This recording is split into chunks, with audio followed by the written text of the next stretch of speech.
Alright, Lost Fleet. With any luck, this is going to be the average length of like a Pixar film. So, shout out to Pixar moms too. Coming out of Honey, hold square. Press up and a little bit to the left. We're going to make our way over here. It's going to be somewhat tricky. My recommendation is take it slow and really hit this wall, kind of the trunk, and kind of let things happen. Wait for them before you hold forward and charge down. Once you hit the bottom, you're going to want to release charge a little bit. That's going to get Spyro's head out of the wall and allow Sparks to get that. Make sure you don't slip over here before you get that 5 gem, otherwise you got to come back. You might want to turn into the ground here as you're turning with some of these, just to make sure you get these angles enough. After you break that last bottle, you're going to pivot up. Sparks will finish up collecting those two. Make your way into the whale. Just want to make sure you get right in front. So altogether it looks like this.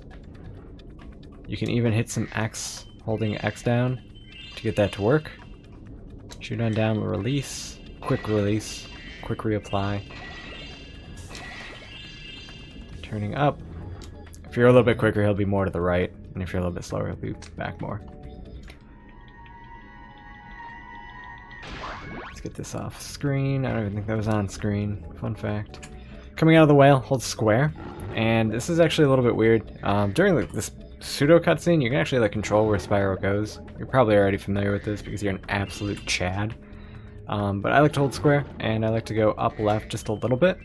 And I want to veer into that green gem. This is kind of something you need to get a feel for yourself, just how much you do. Swoop around here, and then as soon as you crash through that, head on in. You can get that frog if you are low on Sparks. Now this is the longest level in the game. There's no getting by that, right? I'm going to teach you 2 routes if you're a beginner. Maybe you only learn the 1 route. That's perfectly acceptable, honestly. To start with, you're forced into this dialogue with Crazy Ed. What a guy. I would trust him with my children. And we're also going to be on a timer with cycles for these birds. It's not a big deal if you're starting out. I'll talk about that a little bit more as we get there. So, first things first, veer left. You're going to immediately pivot. Not that much, just enough. You can flame charge that crab, you don't need to. Try to take as direct of lines as you can. Sometimes easier said than done with some of these turns. I like to aim for this middle red gem, and then I like to greed getting that last red gem. So you can see I pivot and really make use of Sparks right there. Now this part can be a little bit tricky. Crash through. As this guy gets closer, you want to do something like that. This is a common occurrence. You'll miss this green gem, just turn around for it. Get ready to jump into here. What ideally happens looks something like this, where you get everything. Again, it's very easy to miss that. Sometimes you just need to jump high enough, flame early enough, so on. If you do happen to miss the charge into these guys, one will stay over here, this guy, and the other one is going to go over there. So to keep that in mind, you can charge through this guy, wait for him a little bit, and then you'll get that guy just a little bit later. He's really not that far out of the way. Just makes it a little bit more difficult to deal with him later. After this, what you're going to want to do is you're going to want to do one of 2 things. You can take a little bit of a detour. Now, what I'm talking about here, this guy with the flashlight, if you off-screen him and you jump over, he will not be triggered. His trigger to move is somewhere literally, oh, I'm dead. Somewhere right over the goop. So if you see, I have him on screen, and now he's triggered. So now, when he's triggered, he moves right there. It's up to you if you want to trigger him or not, but if you don't want to trigger him, it's going to look something like this. Off-screen him, jump through this guy. Sometimes that'll happen, sometimes you'll charge straight through him and kill him. Other times you kind of bonk on his rock. Gems will drop right here, or he'll go right there. It doesn't matter if you kill him here or not. You'll comfortably be able to get him after this. But note, flashlight guy's over there. We're gonna jump into here, and you can really quickly just drag that over, throw a YOLO shot, and then if you've triggered this guy, and I'll show this after, he's going to be right about here, right in front of you, and you just drag and shoot another YOLO shot at him. I personally like having him here. I just shoot a nice shot there. Go up at least 2 for this. I don't actually know the limit up. You're not going to really need to go and reach the upper limit. Like I said, go 2, 3, 4, 5, 6. Those are all safe. You can shoot that like Crazy Ed on through. And then that's part 1 of upping the cannon. Now, like Icy Peak we've talked about, cannons are all about counting. Can you count? Then you can use the cannons. You gotta remember a few things too. So 2 up for there. So ideally you count how many you get after you shoot neutrally with this guy. Or if you only have that guy, well, you would still want to shoot neutrally at this guy. You could also shoot maybe like 2 up if he's right in front of you. You do need to kind of aim him. If he's right here, he won't be moving. But here he still goes back and forth. From there, you want to count up to 8 or 9 total notches. So 7 will be too few.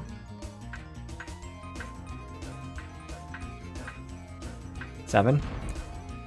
You aim right here into this cave, this little cavern. There's a strong chest there, as I'm sure you're well aware. 8 or 9 works. 8, 9, 10. That was 11, so we're back down to 10. 10 is too much.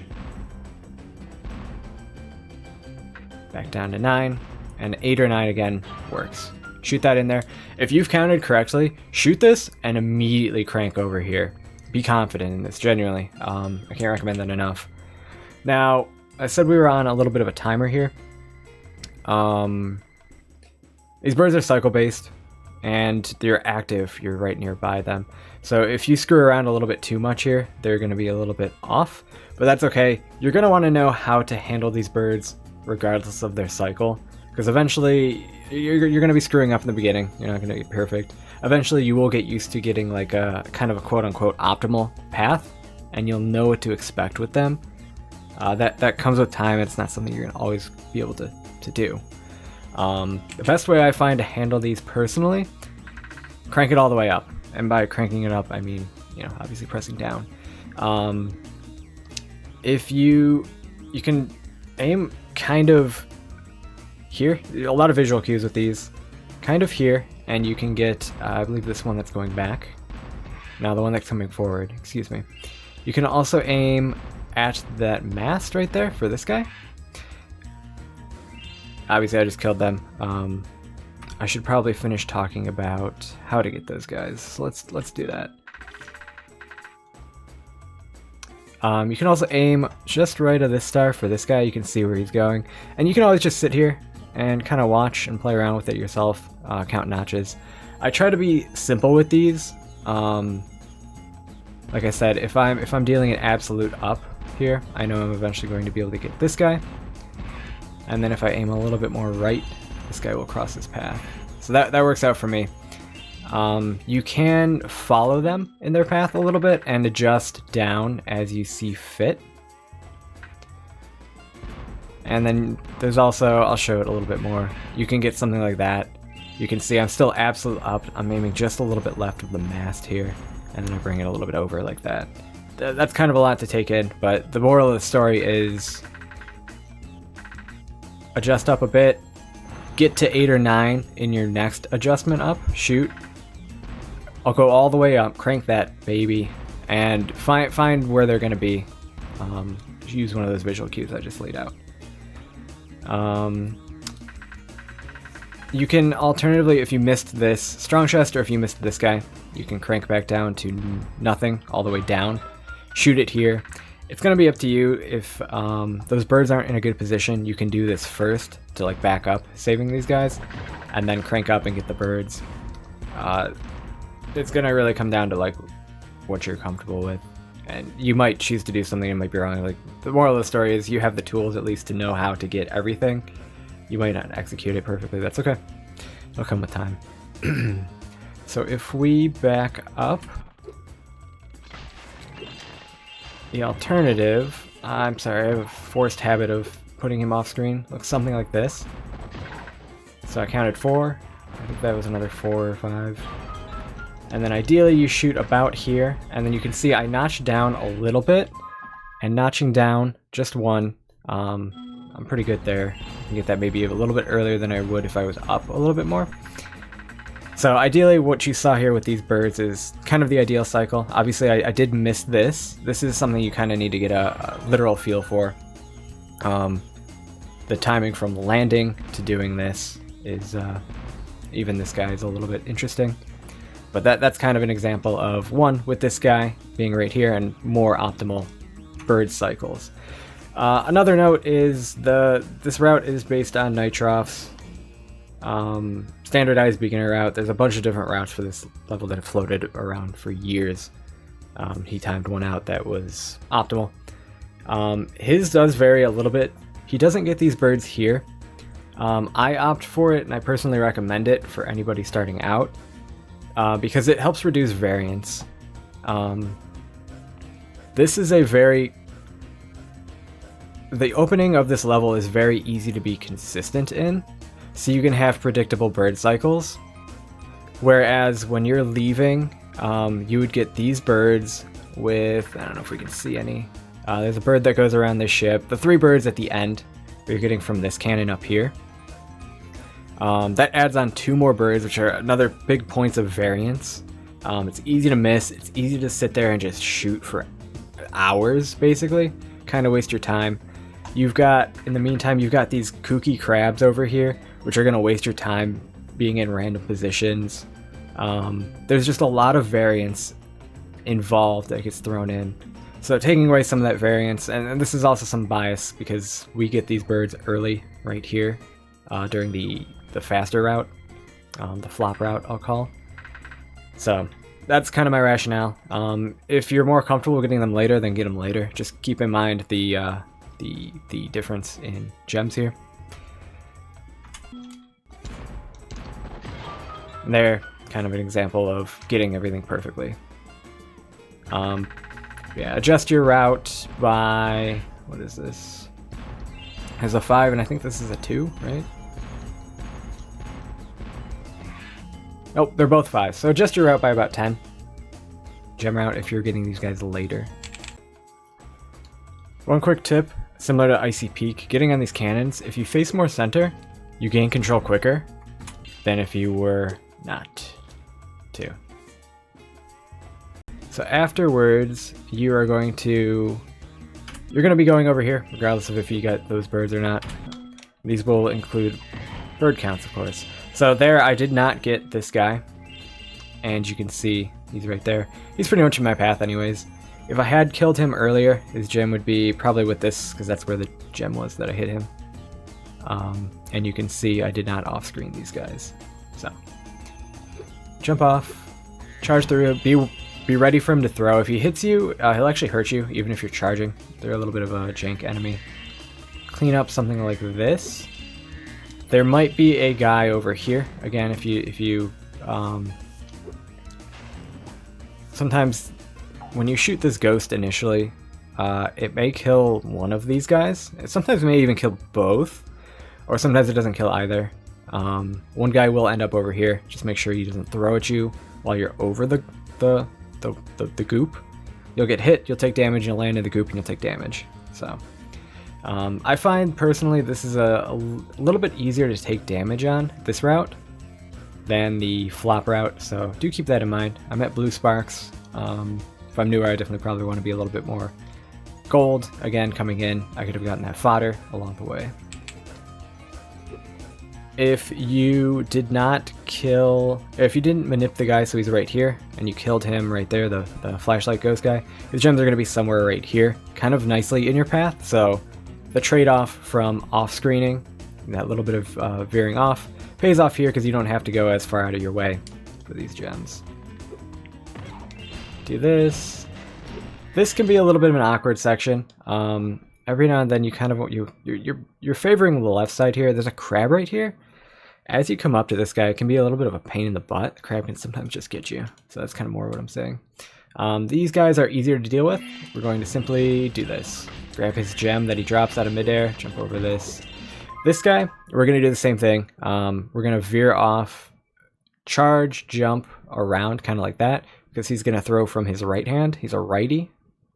And we don't want to bonk on him. Ideally, we kill him and break his ghostliness, flyingness. So these flying ones, obviously, you saw before. They have 2 gems, one for flying, one for existing. That's interesting. Just existence in and of itself. Anyway, ideally it looks something like this. Nope, not like that. I lied. Do I have another one of these? Oh, I don't.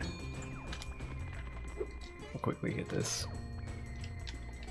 Looks something like this. Woo! Just like that.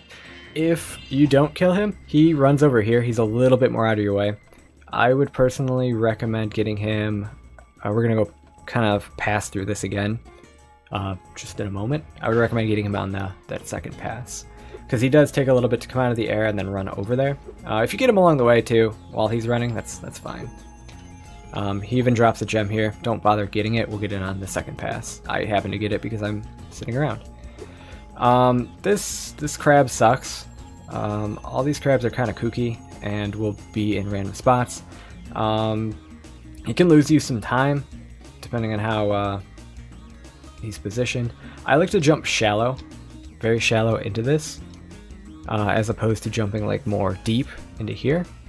So essentially, let's look at the lay of the land here. There's the crab, there's that 5 gem, and then we want to loop around for those two gems. You could go further in, like enter right here, get this 5 gem, turn around and get the crab, and then the 2 gems. You kind of need to get lucky to have that crab in a good spot. What I find to be a little bit more reliable is jumping in shallower. Gives you more chance to get that crab. You get him early. Turn around like so. Jump, glide, jump over that guy, pivot. You'd come around here to get the gem, and again, clean up that guy on the left if you need to. And head on over into here. Same sort of thing. Flame early. I did not flame early. It'll look something more like this. Careful, as you might not get all the gems at once, but where they drop, you'll be kind of backtracking enough for sparks to pick them up. So if you don't get both of these guys, that guy is a problem. We're gonna actually have to clean him up. Basically, we do want to go over here and we want to make sure we get this guy. If not, he will respawn as a ghost over here.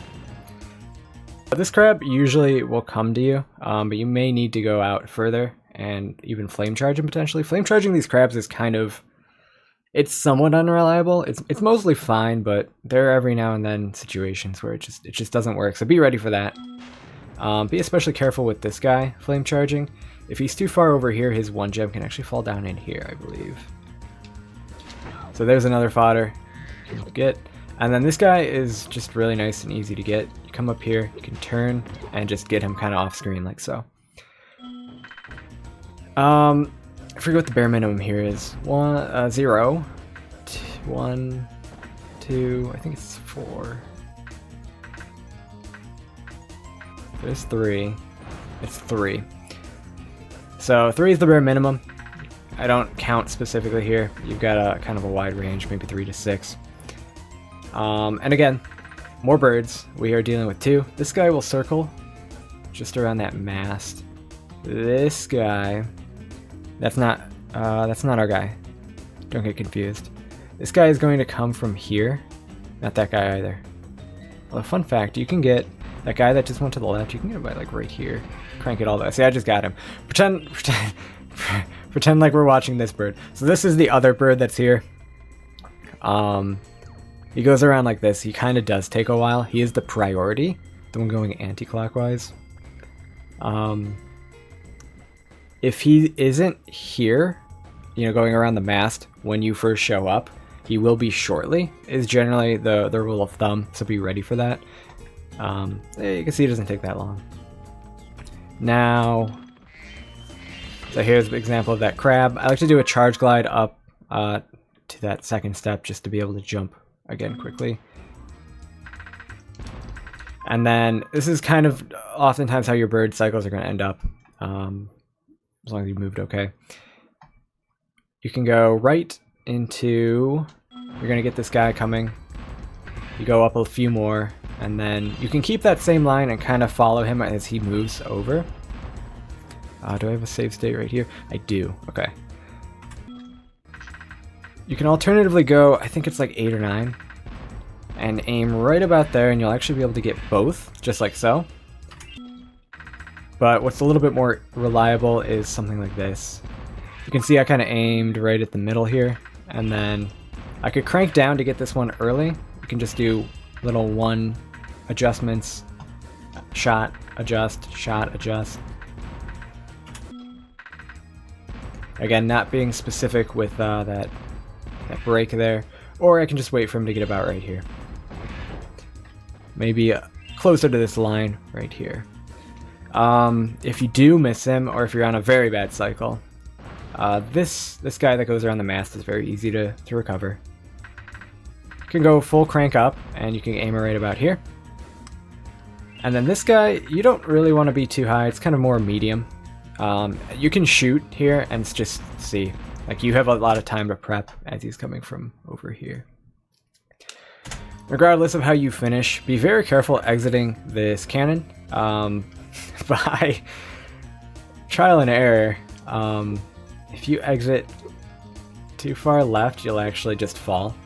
So make sure, if you're oriented like this, you come out this way. If you're oriented more right here, you might be like right here, you don't go too far forward. Moral of the story is, land here, don't land where there isn't anything. Clean take is going to look something like this. Flaming very shortly after crashing through that crab. If the one guy escaped, I can get him right there.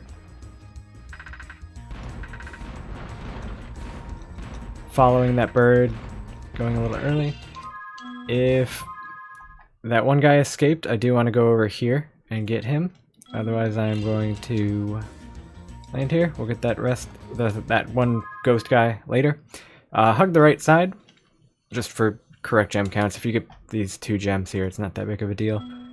We're going to go through here. We're going to pick up one of the 5s, and then you can kind of see it. We've got 1 gem, crab, 1 gem, 1 gem. So it's like a crab sandwich, but the crab's kind of alive and trying to snip at you. Normally crab sandwiches don't do that, I think. That's not that hard. Never mind. Anyway, you can pick up any amount of these. The best thing to do is to get this crab now, because we're going to be entering a portal. There's not going to be any cannon, so we don't have to deal with any bird variants. And hug this right side. So do something like that. Do it better than that. Just charge on through. If you happen to pick up another 1 gem, that's fine. I'll talk about gem count entering in a little bit. Look at that, I'm almost through, but I'm not through. Alright, with this power-up, you have plenty of power-up. Go on through, pick up that 1 gem, go right, and turn around. Hug the right side. Coming up, we're going to have a dip in. We're not going this way. We're going to go to skateboarding, which is up this way. I just want to point out these 2 5 gems. They're not hard to get. You can literally just hug like that. You don't really have to go too far in. Hug the right side, you usually crash through this crab. If not, it's not the end of the world. Like I said, your gem count might vary a little bit going into here. Usually it's going to be 19. You could have picked up an extra 1 gem. You could have dropped a gem. You could have also picked up that 1 gem, which I don't recommend doing, but like, it's a little bit more out of your way. Like, that's in your way when you get out. So, charge on up the right side and enter. We're going to leave skateboarding also with the last 2 digits being the same that we go in with. Alright, so here, just go down to Hunter. I will cover the non-lap skip route first. I recommend kind of keeping your routes consistent. That way, there's a built-in timer. In here, you can kind of get a feel for how well you're doing relative to each certain attempt, and you'll get a feel for, what to expect time-wise each time. So, basics here. Obviously holding X to get height on ramp. The Nasty Narc is going to be our main trick. You want to do a backflip, followed by a diagonal tube roll. It can also be a front flip too, but I don't know, just they don't feel as fluid. You'll want to keep these kind of connected, like so, rather than like one after the other, like that, somewhat, for best results. Hit detection for these kind of sucks sometimes. You'll do a trick and you'll just get screwed. I did mention that in Enchanted Towers. Nasty Norks and any maxed out trick will only ever give you half of your bar. Crabs will restore a small portion, but it is a helpful amount of boost. Is there anything else? If you can't do a Nasty Nork, you can always opt to do Twisted Limes, Twisted Lemons. Something like that. Just holding triangle diagonals. Looks like 3 gets you halfway. So, that being said, if you want to not jump at the beginning, you can line up with this little dash in the ground. R1, do your little Nasty Nork, you're good to go. Alright, for the beginner route, prioritize keeping your boost. Best thing you could do is practice the Nasty Nork and get really good at it. So we're going to traipse over the same places a lot. So you can get a lot of this stuff in any order you choose. We're going to do some wall rides here. This is a safe wall to touch. Just kind of go parallel with it and you'll be able to get over it just fine. For every 4 total laps, you will go through the shortcut. You can hold X to go over a ramp, you can kind of buffer it. Maintain boost through that entire thing, and you'll land perfectly and be able to get both of those 2 gems. All those gems we just passed down below we'll get on lap 2. See, I'm buffering X in. I'm trying not to go too far to the right, so I don't accidentally hit the rail. Every now and then you might not be able to trick if you go where I just went, that little ramp area. But you can see I'm comfortably maintaining all of my boost. I don't need to go out of my way to get the crabs. I'm gonna jump on up, just like so. Oh no, I missed that, I can't trick. It's no big deal. I'll get those gems eventually. Don't go over that last ramp without any boost, because then you'll need to jump. 123, you can get like a 122 as well for your first pass. Yes! For the ending there, you saw I cleaned everything up on the non-shortcut path. I cleaned everything up on the left, I'm going to clean everything up on the right on the 3rd lap here. If you struggle with Hunter, oh no, I missed that crab, I'll get him on the next lap. That's fine. Ideally, you take all the crabs out. I like to cut my boost here for this crab. You take all the crabs out first. I like to turn. That crab can be a little bit of an issue. You might need to come back for him. I'll get those gems on the next path. This guy. No good. Hunter can occasionally get some crabs. I missed this crab, so I should have slowed down. I'll get him eventually. 2 more laps of this, so I'm not super worried. I know I got everything down there. Good to go here. I know coming up, I need some gems over here. Let's get them. Take the shortcut again. Again, I'm going to leave that crab. If Hunter didn't get him, of course, so. And the right side of those gems there. And now I need to be a little bit careful. Just be very mindful of like what you've gotten, what you haven't gotten. And be very careful with touching some of these walls. So,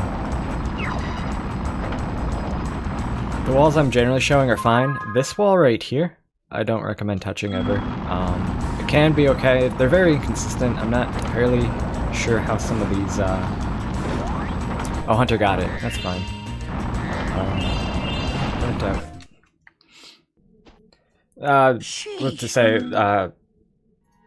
be mindful of hitting some of the other walls that I didn't show off, because sometimes they can cause you to not get registration for that checkpoint. You'll finish a lap and you won't get credit. You'll have to go back through that lap. If for some reason you do not get credit for a lap, if it's the first race against all the Rhinox, you are fine. You can take an extra lap. If it's Hunter, you'll need to restart. He's a little bit too fast for that. Another thing you might see in something that I'm sometimes doing. You don't need to drop your charge to flame charge. You can just keep it going. Just kind of have to get used to pressing it like that. Yeah. For these wall climbs, they're safe. You can go on this corner you saw. Don't go too harsh into the wall, otherwise you'll crash. You can also do the one later. It's a little bit more delayed. You have to get a bit of a kick up. Those are safe walls. Just be mindful as you're falling there, not to hit the walls there. You can alternatively also just jump up here, just like so. Oh, we'll do this apparently again. This crab just can be in a couple different spots, and he'll aggro on you sometimes and then move. So this green gem can be a pain in the butt to get. There is a little hill that I recommend looking for. If you jump too early, you can actually sometimes get your jump eaten. I might actually be a little bit too far forward. So I recommend just waiting for the hill and jumping. You don't want to really land up there. But you get sparks to go right by it, just like so. And again, if you're not doing the lap skips, then if you miss this gem, you'll just come back and get it later. That's fine too. Alright. Lap skip route. I'm gonna show the route first. This is not right. I'm gonna show the route first, and then I'm gonna talk about how to do lap skips afterwards. Throw enough time in the rest of the game. Don't throw time. That's not optimal. Same sort of beginning as before. If possible, and this isn't... I looked at this basket is what I'm trying to say with my trick. If I don't, it's not the end of the world. I just find it easier on the second pass with Hunter race to not have to worry about that basket. It's generally fine to miss it. So, but the rest of these I like to be consistent. Know what you've missed in that tunnel is my recommendation. When you get good enough to get 4 out of 4 lap skips, it's going to be very important that you know what to go for. If you're only getting maybe 1 or 2, it's going to be less pertinent, of course. Same sort of stuff as from before. I did cover this in the standard route. Alright, I lied. I didn't cover this part in the standard route, but we want to try to get all these gems. Of course, only in 2 passes, ideally. And one way we can easily do that is go low and cut up here. You saw kind of me do it. There's this little corner that we can actually jump into. And similar to those other wall rides up, as long as we're not too harsh, we can get up a little bit. And you can see there's a little bit of a... it pushes you up pretty hard, so you want to make sure that you don't go too far up. And you're usually charging, and you jump and cut your charge. So, not like that. Maybe not the best save state, but there we go. Traipse over at least 2 of these 3 gems for best results here. And then again, carry on. I think that guy just... it was just ahead for a minute. I don't know what happened there. Yeah, look! He's just ahead! What's he doing down there? Ugh. I will say I generally play my lap skips pretty conservatively. I think you can go a little bit more aggressive than I like to go. So again, I'm going to show the route. Of note with gem count, I am doing the flop route. So not the route that this section of the tutorial is based within. You know, you're learning the standard route to this point. The flop route I will cover, of course, later, like I mentioned. So my gem counts will be off, so just keep that in mind. You're generally pretty conscious of which gems you've missed.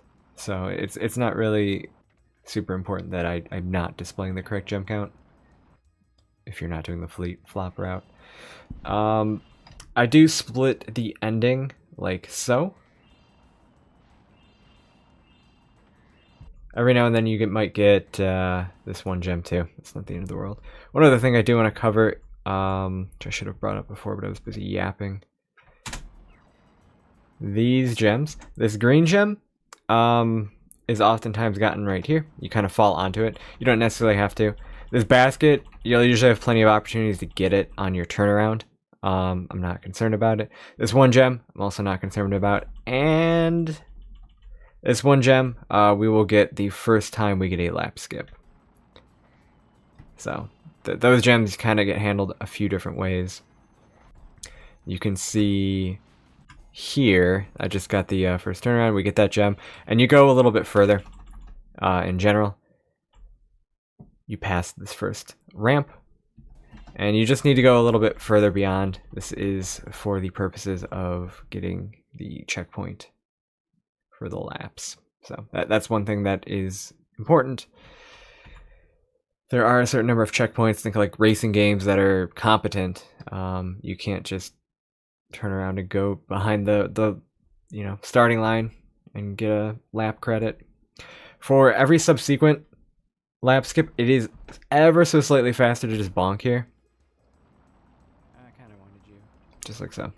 You'll get that free turnaround. Of note, with the first turnaround where you're going for the gem, I do cut my speed. Every now and then you might just bonk on this because you've overshot. That's not the big deal. You'll find if you're doing lap skips, you're typically in the 110, 112 range. I'm upper 111s. Like I said, I play pretty conservatively, and we'll talk about that after. Now, this is the harder part, definitely. Of note, you can fail. You can completely screw up a lap skip in the first race and be okay. And what I mean by that is not you go for it and you bonk, or you don't make it up on the top of the wall or out of bounds or anything like that. I mean, you successfully do the lap skip, but you don't trigger the checkpoints correctly. So when you pass the finish line, you actually don't get credit for the lap. So you're essentially doing 4 laps instead of 3. Like I said, the first race against the Rhinox, you have plenty of time. With Hunter, if you fail one like that, you will have to start over. But this is Hunter. This is the harder one because the movement's a little bit tighter, trying to get these crabs. So you can see I take this a little bit more wide than before. Usually I'm a little bit more up against the ship, or at least I think I am. I want to make sure we get this. Stay low. If you had gotten this, you can just charge straight for this crab and then veer right. Again, if you're assuming you got 2 laps skipped already, so you haven't gone back to this. Otherwise, you would have cleaned some of this up already. Otherwise, what I will do is just do a flame. I usually don't go right through the basket. Usually I try to go a little bit left and try to really make sure I get this crab. You usually don't miss him, but every now and then you do. Now, one caution is this green gem. Going too far out for this crab, you might need to cut your speed right here to make sure you get that. So just kind of be aware of that. It's not going to hurt to just cut it for a little bit. That crab's free. I will drop my speed, kind of like I covered here in the previous standard route. Now, here, it's the same sort of thing. It's just missing this crab is devastating. Not devastating, but it's annoying. He can be a couple different spots. Every now and then, Hunter will boom him for you. Every now and then, Hunter booms you as well. He'll be right in front of you, crashing him. But yeah, make sure you go wide. If you do miss this guy, it's not the end of the world. You can still go for 2 more lap skips in this race. Just on the last lap skip, you will need to come back more and try to kill him. There's also a chance Hunter technically does kill him on his second pass, or even the first, of course. So, same sort of deal with this green gem. If for some reason your jump gets eaten here, you can just get it on your second lap skip. Now there's a world where you miss either this green gem or this crab. You ideally would want to go for the first lap skip, because there's no guarantee that, if you play it safe and do the lap like normal, that you'll get a lap skip for the second try. So, obviously if you miss the lap skip first, you come and finish this and clean things up like normal, and then go for the lap skip again. If you get the lap skip, and then you can alternatively choose to just not do the second lap skip, and you've already gotten one in your pocket, or go for it and just kind of do this little backtrack. So, if you think about it logically, what I said kind of makes sense. Hopefully that did make sense, though. Now, one thing I will say is a little bit tricky with this grab.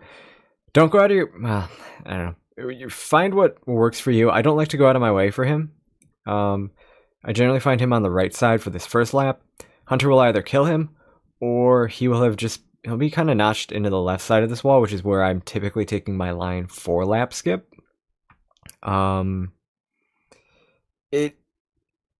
find it a little bit tricky charging through him sometimes, and it almost throws off my timing for lap skip. So you might be okay, you might not. You might have just found a new way to screw up, but just kind of keep that in mind. Maybe it's a visual issue with all the crab shrapnel, the parts. See, it's usually right there. If not, you go out of your way a little bit. It's not that big of a deal. A few different ways you can get up on the wall. I'll cover kind of my methodology here. And there you go. I've talked about kind of the backups for some of this stuff. So once this settles, we will get into actual lap skips. Shoot that guy, make sure you get him. Again, Hunter could have gotten that guy as well. There's a 112, a little bit slower than even normal there. So lap skips. Let's start with the very beginning, which is the tunnel. So you can kind of... It's a little bit loud for me.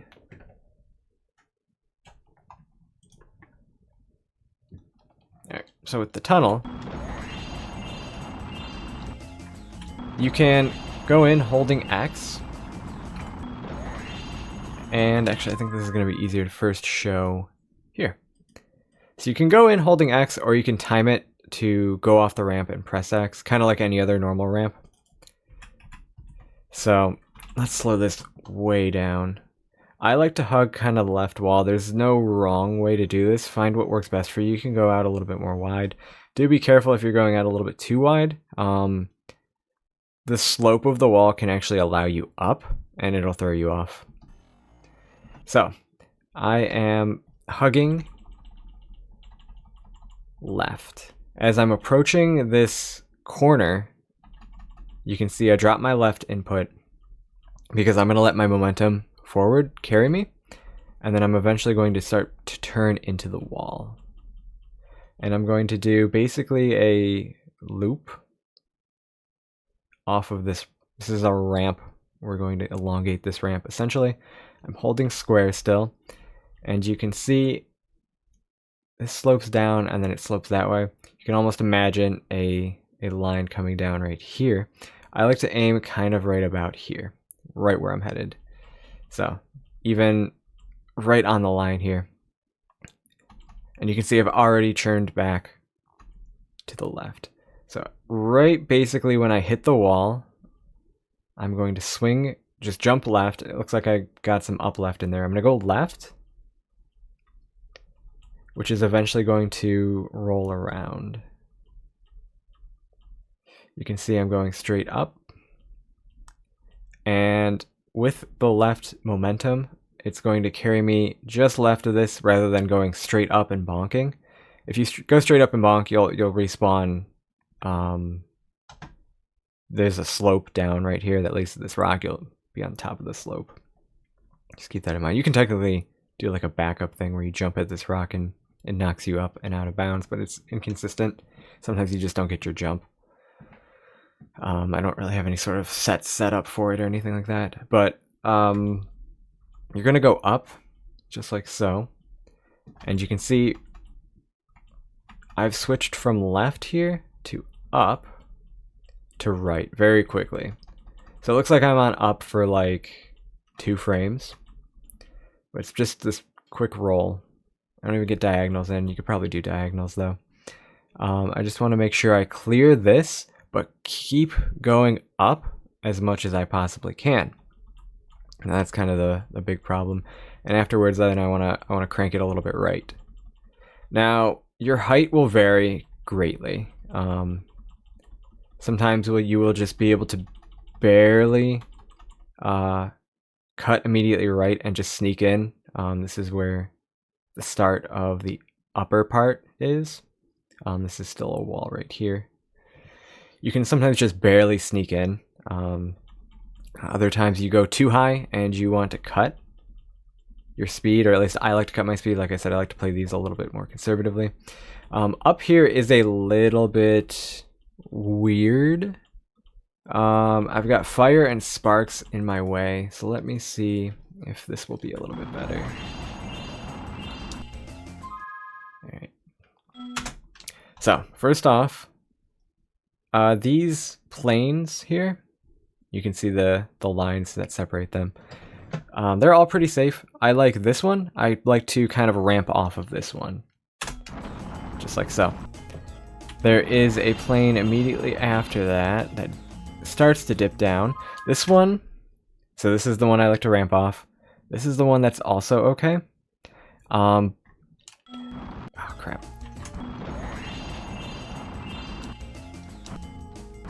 Just like so. So you can see I was able to cross this gap. So this gap is what I don't like, personally. If I go a little bit further. So here, we've got this plane and we've got this plane. You can bonk on this plane, and obviously if you're going down, you might have a little bit of difficulty going back up. Sometimes you can still be okay, like in that case. So what I'm trying to say is, as I'm approaching here, I like to gauge my speed. If I'm too high, I don't want to land in the pit, so I will cut, so I make sure I land on this little ramp plane. And then continue charging over. And I know once I've hit here, I am good to go with the rest of these planes. Let's see here. Is there anything else I need to talk about? So there's an example of the bonk. Cutting my speed at kind of the wrong time. When you kind of approach like this, where you're mostly pretty level, like this is a little bit high, I wouldn't want to do that. That worked out. Again, I could have just as easily bonked. But I will jump sometimes as well.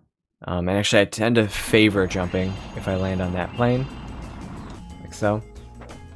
Just play it safe. I don't fully trust just charging off like I showed you to skip this gap. Now from here, let's go back. From here, I hope I don't have too much fire in my way. Okay, it looks like I didn't even jump there. So I tend to go a little bit wide. Again, make sure you don't go towards this edge. It might even just force you off with the barrier, because you can't just normally get up here. Keep that in mind. I will take it pretty wide. There is a visual cue. So you see where all these lines connect? Where all the triangles connect? This is my visual cue. I want to make sure I'm left of this. You can technically, in most cases, scrape over it. And you can see, I do take this pretty wide. I'm not going like directly on this line. We are turning around, so we want to make sure we have a good enough turnaround. If you are too right, there's a chance you skip a checkpoint, and you will fail lap skip, meaning you pass through the finish line. You will not get an uptick. Your checkpoint will still have registered you back, you know, by crab number 2, wherever that would be, technically. My biggest suggestion with starting out is do your best to do everything repeatedly the same. Like essentially kind of just try to follow my specific lines that I'm calling out. It makes troubleshooting a little bit easier. Every now and then sometimes people post clips, they're like, oh yeah, what went wrong here? And it's like, it's kind of hard to tell. This is a good thing to practice with save states. I'll kind of show you an example of like how to practice and get acquainted with diagnosing from your own save states, how you can get a feel for things. But moral of the story is like I like to go wide. Again, I play this safe. Make sure I'm just left here. And I kind of go off and I get a little bit of a ramp. I do jump, you can see. And I want to, well, keep watching. I want to essentially loop into here. You don't need to go this deep. You can actually go pretty shallow. If you go too direct into this wall, you will bonk. What I like to do is I like to ride it, because this is serving as my guide to hit the next checkpoint. Or maybe not the next checkpoint, but like it hits a checkpoint that I need to hit. So before I talk about that checkpoint, I do want to talk about this specific loop that I'm doing. Let's see how my directions go after I'm properly out of bounds here. So you can see I'm still holding down right. Now I'm just going right, and now I've cut neutral, and now I've gone right again. So I'm essentially trying to follow this course just a little bit, and then make sure I go in enough. And then the reason for going against this wall here is because this automatically pushes me out, I think, just enough for me to get the checkpoint that I need to. And then I'm pretty confident in just holding right here. You can see we do tap square. And I know I've gone out enough to trigger this checkpoint, because you do need to go out just enough, and then you do need to cut back to the right. Now, I believe once you've cut back right, you can actually go pretty far right here. I used to play this a little bit more conservative. What can happen is if you don't turn right enough, you will respawn right here. And most of the time, you will at least have gotten all the checkpoints, so there's a chance you failed getting the checkpoints. So it can be a little bit hit or miss, but if you do spawn over here, it means you needed to finish more right here when you void out. So that can be accomplished by going forward more, or also going right more. I don't fully know the limits of the right, but I can tell you, I try not to go past this opening.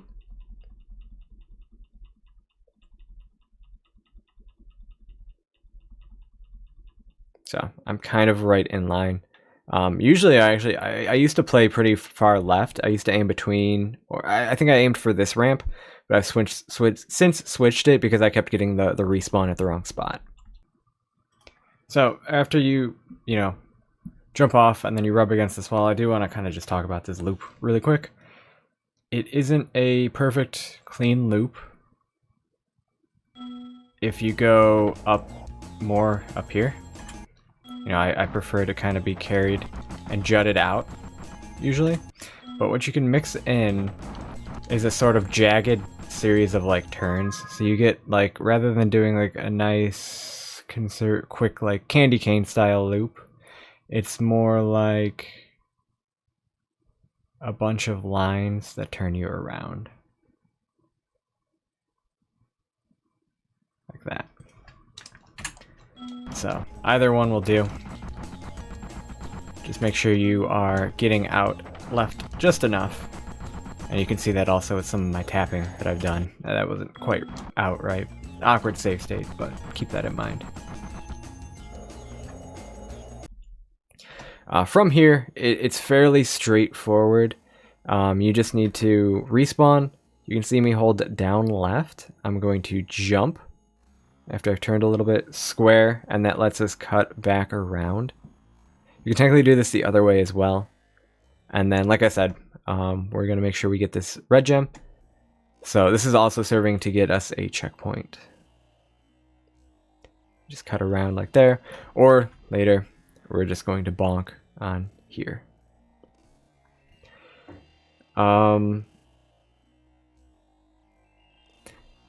So if we go and we watch another one, let's watch this one. Because they all vary just ever so slightly. Very few lap skips feel like they're the same.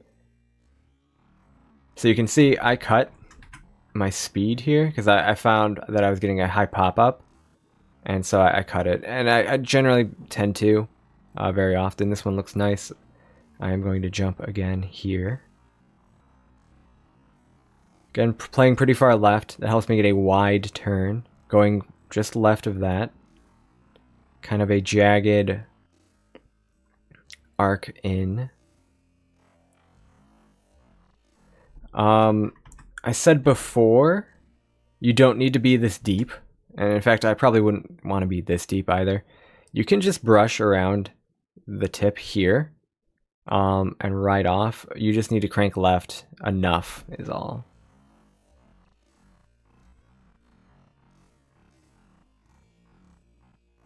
And you can see I do go straight forward to make sure I get the distance before I adjust right. Now when I do, I don't have like a set visual cue for. It's more of kind of like, am I going to void out soon? No, about now. Then I'll start turning, you know, sort of deal. So before I finished, you know, Spyro's Mohawk was kind of more in line with like the right side of this. You can see here I'm more on the left side. This one also works. There's a lot that can work for this, which is a blessing and also maybe a curse in a sense, because there's also a lot that doesn't work, right? I don't really need to show that anymore. There is one thing I personally struggle with ever since I switched to my current controller. I have trouble hitting my X button sometimes, especially because I'm usually nervous here, and so my hands are like extra sweaty. Whenever you kind of do this, you know, we do a little bit of a jump, or you respawn and you can hold X. So if you have issues going off of this ramp, and I don't recommend being like rubbing right directly into the ramp. You know, this is enough. You wouldn't want to go hard right into it, because sometimes you can land up here and it'll eat your jump, or it could just eat your jump, period. But my issue was that I wasn't getting my X input, because I would jump at the ramp rather than holding X to buffer the jump. Because remember, you can always buffer a jump off the ramp. You can actually back this up using the old method for getting the lap skip. So say, you know, you go this way and then you cut. You can just kind of jump up here. Oop. You can just kind of jump and just kind of YOLO into it, just like so. Let yourself get carried up. Sorry, it's easier than it looks. The one thing I will mention is it really doesn't lose that much time. You might find this easier to do. So that was one kind of example. If you have very slow and conservative, there we go. So that's kind of the typical height you'll get. If you have very slow and conservative normal lap skips, somewhat like I do, this provides you with like a very straightforward way to just continually hold your boost. It shakes out pretty close, you know, this method compared to like a conservative lap skip. You're not losing that much. You might be 112s, 113s if you do it both this way. So if you can get down the out of bounds stuff, like you're just not being able to get that jump, this is infinitely easier and you're not really losing much time here. Bob's your uncle, it's whatever you want to do. Now, so you can see in that situation, I was kind of tapping right and square. Again, trying to get that like jagged, not continuous loop, but sort of like that. Troubleshooting. This is more like when you're learning initially. It can be just a good idea to sit down with an emulator. I sound like a broken record, I know. I'm gonna keep saying this. This is just a fantastic tool. So, okay, I'm up. Let's take it to here. All right, so I'm gonna make a save state right here, and I'm gonna practice just getting a feel for where I need to go right here. So if I go out, sorry, I need to jump. So like if I go out right here, let's make another save state since I'm now in the air. And make one right here. So now what I can do is I can incrementally just like mess with different things. So I can finish this one off and I can see, okay, did I get a lap skip? Did I not get a lap skip? You know, you don't even have to continue to do the lap skip. Just press speed up. See if you get the lap counter. I got the lap counter. So let's say I didn't get the lap counter. I can go back to one of these save states and tweak something and see where it is I missed a checkpoint.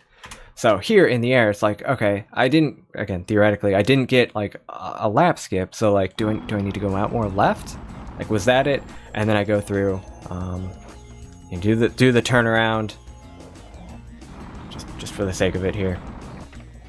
Again, showing you, we don't care about this, just the speed up button. Okay, that got it. So clearly I need to be more left, like yada yada yada. Or you find out, okay, no, that still didn't do it. So that means I messed up earlier. Like, was I out left here enough? You know, these aren't perfect save states. You know, I'll be the first to admit. Like here's an example. Like I'm very far right, and if I wanted to make, you know, save states here afterwards, that sort of thing. Just again, we're just trying to see if we get over the edge. Okay, that was fine. Yeah, so that's kind of my recommendation. Hopefully you're able to follow kind of my logic. Just the difficulty can be making good save states while you're in the middle of doing this. If you have like a second person, just be like, hey, yeah, I'm gonna set this up. Can you just press my save state button while I'm going? Be like, now. Maybe that works out. Maybe it doesn't. Maybe you have a foot pedal that puts a save state. Maybe actually, you know what, I'm being silly. In Duck, you can just probably put save state button on your controller. Might take a little bit to get used to, but it's probably the most efficient way to do it. Coming out of skateboarding, you can see we end 1-9 again, just like what we went in with, technically. Charge. Pick up that 1 gem if you didn't already.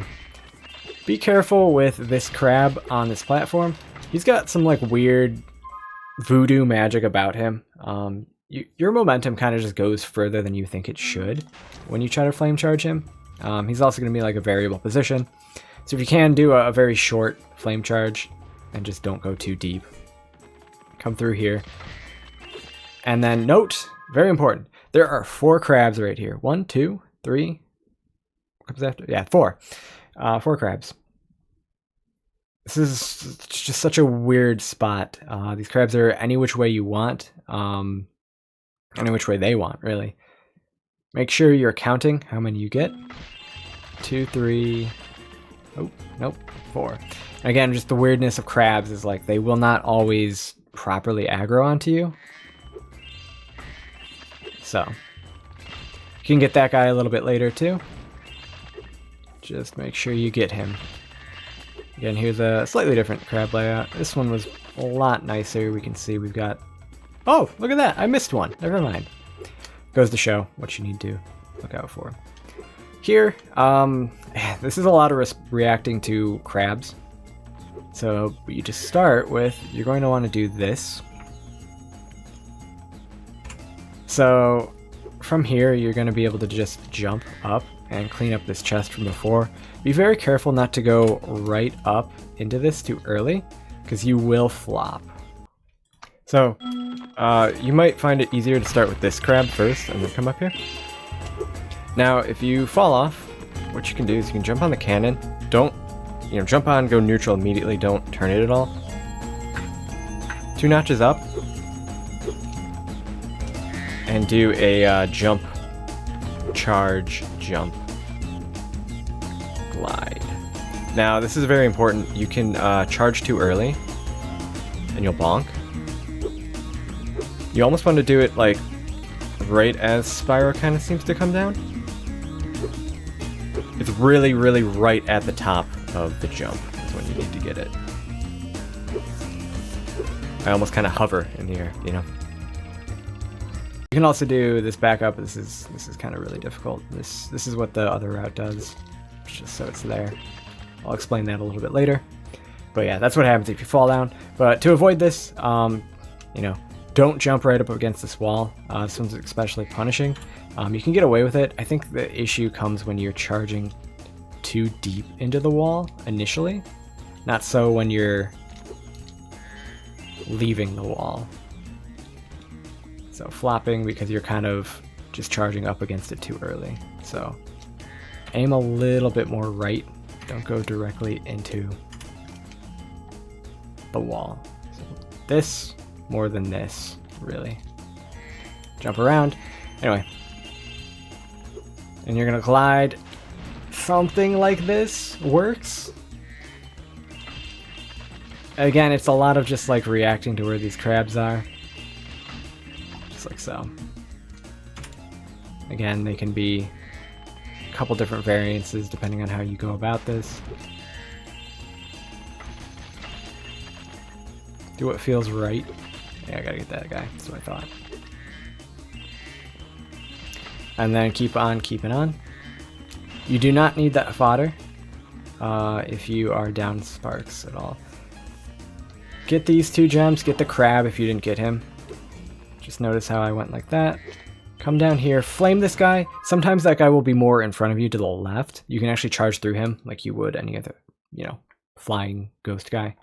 Jump, land, swim. Make sure you get that red gem. If you don't, you're going... Oh, I didn't want to get that. You don't need to get that. Trust me. After you get that 10 gem, jump up. If you did miss that gem, you can get him. You have to come out a little bit more. Let me see. Let's see that again. 2 red gems. Don't worry about that 10 and 5. We'll get him on the way in again. Just like so. So that crab, I just want to point out, he's pretty consistent in where he's going to be. It generally doesn't give you any problems, maybe once in a blue moon. Hug left, and you might need to go a little deep into, you know, you're taking a line, kind of looks like this. Sorry, this, and you might need to just kind of veer in just a little bit. This way, depending on how you've left this, the guy can be dead, or he could even still be flying. You can flame charge jump, or, you know, the same maneuver as before, charge jump into him. Otherwise, what I like to do is shallowly like jump on the left. It gets a little bit harder to jump up the more right you go. Maybe this side isn't actually too bad. So from there we'll go in. Just hug the left side of that. We'll get the 10 and the 5 no matter what. Square. Jump into this. We're going to hold down left. Now here's another little somewhat tricky spot. Similar to before, it's very easy to just flop. This one's more traditional, whereas, you know, if you're charging off the edge of this and you're hugging this wall, you're going to get the traditional Spyro 2, Spyro 3 flop. So you almost do want to jump early. You can do this the other way around. We're going counterclockwise. The same applies to the other slope. So be prepared for that. Try not to have it happen.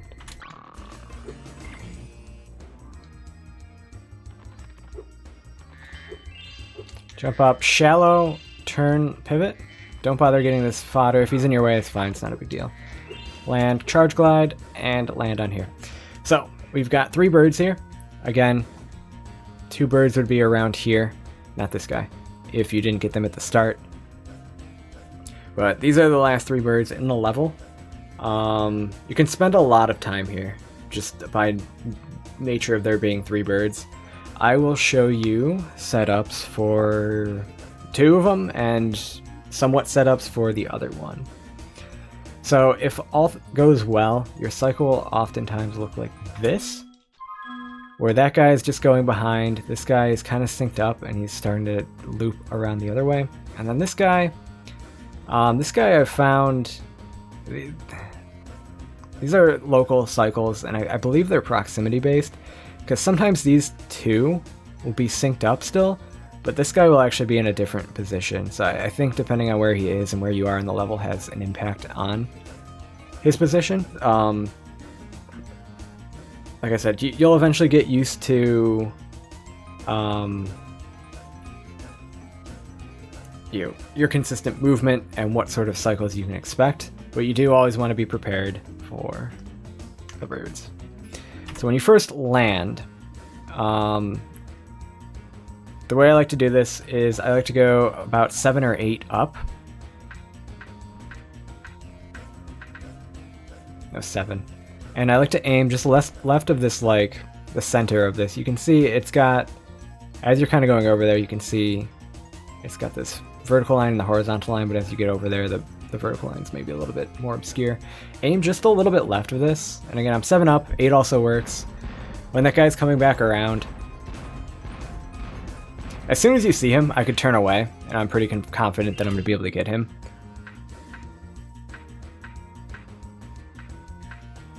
Again, here's 8.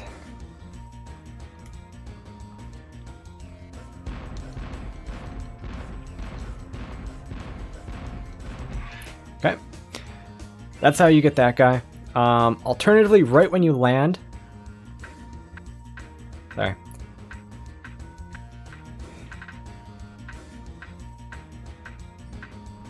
6 up from where you land, no adjustments. We'll get, not that guy. This guy right in front of the end here. Just like so. 7 will miss him, but 8 will actually get him as he loops back and goes to go behind this ship here.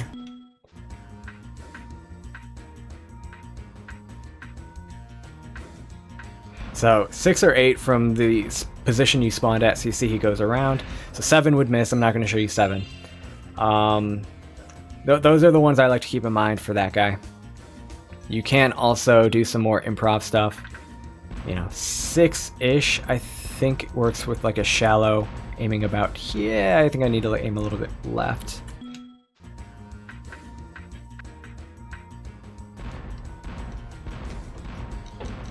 So yeah, that's also on the table. I don't really ever keep that one in mind. Another thing is it's good to keep in relative positioning for all of these birds. So in general, and this is definitely true of the other route that I'm a little bit more familiar with, so that's where some of my bias comes from. I will go this bird, it's going around this ship, into this bird, into this bird. So these first 2 birds I kill relative to one another. Or the second bird I kill relative to the first. That's a little bit more accurate. That means to say, I will go up, in this case, for this route, I would go up 7 or 8. And again, I'm not going to be super precise here. And I know that 7 will work if I aim about halfway down this slope for this guy as well. So I maintain that same position. I could also, I believe, shoot far back here. So here's 7. And again, I could shoot him right about here. I know I'd be able to get him. And then I think just right of like the peak of this should also work. I think with 8, excuse me.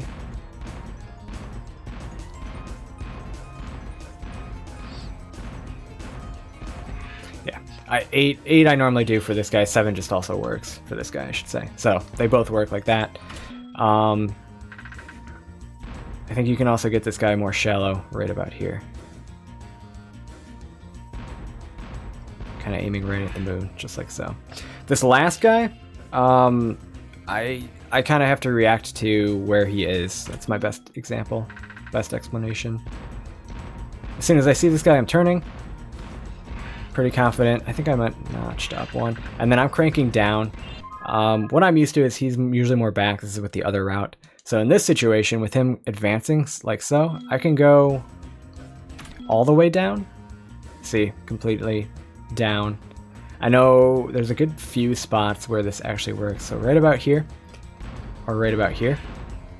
And then as he's also coming from this direction, I can actually just jump off and time it like so. The gems will always home in, even if you're sparksless, so you're good there. But all in all, an ideal sort of section might look something like this. As soon as you see him, turn. Begin aiming here. As soon as you know you're going to get him, turn. Oh, I missed. That one you might need to get some confidence with. It's kind of a big deal if you do miss. Maybe less so for this route, because I think it might be easier to back this up. But that's okay. So let's finish getting these.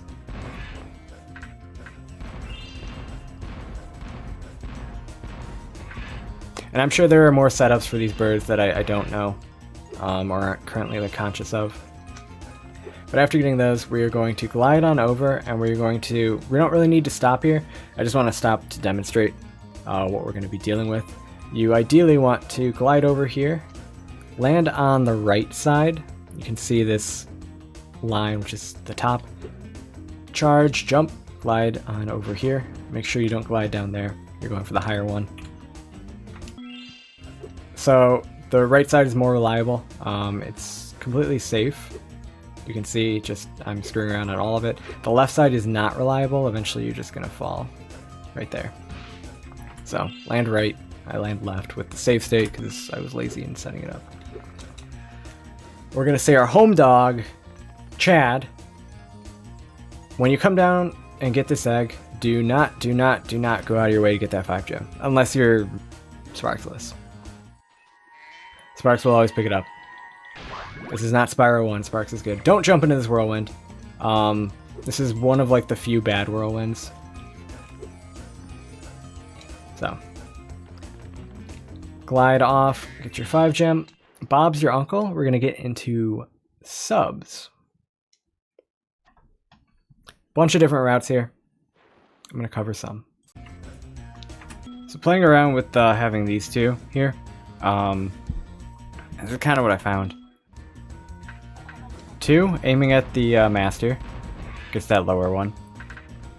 3, aiming, you can see where he is, kind of like halfway, a little bit right at halfway down this slope.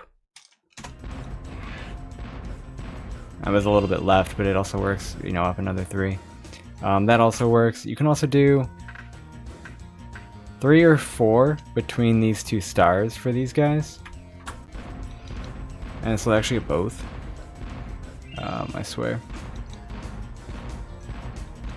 I think I needed to shoot earlier. I might have also missed. Now there we go. So that's one way of getting those. Honestly, this is just a lot of birds to get in one thing. So like optimizing this, I'm not crazy confident in like how I would optimize this, but like playing around with this, I can go and I would probably get this guy first. Get this guy next. And then up a few more, and I can get this guy. Drop down. Oh, nope. I need to come a little bit more that way. So...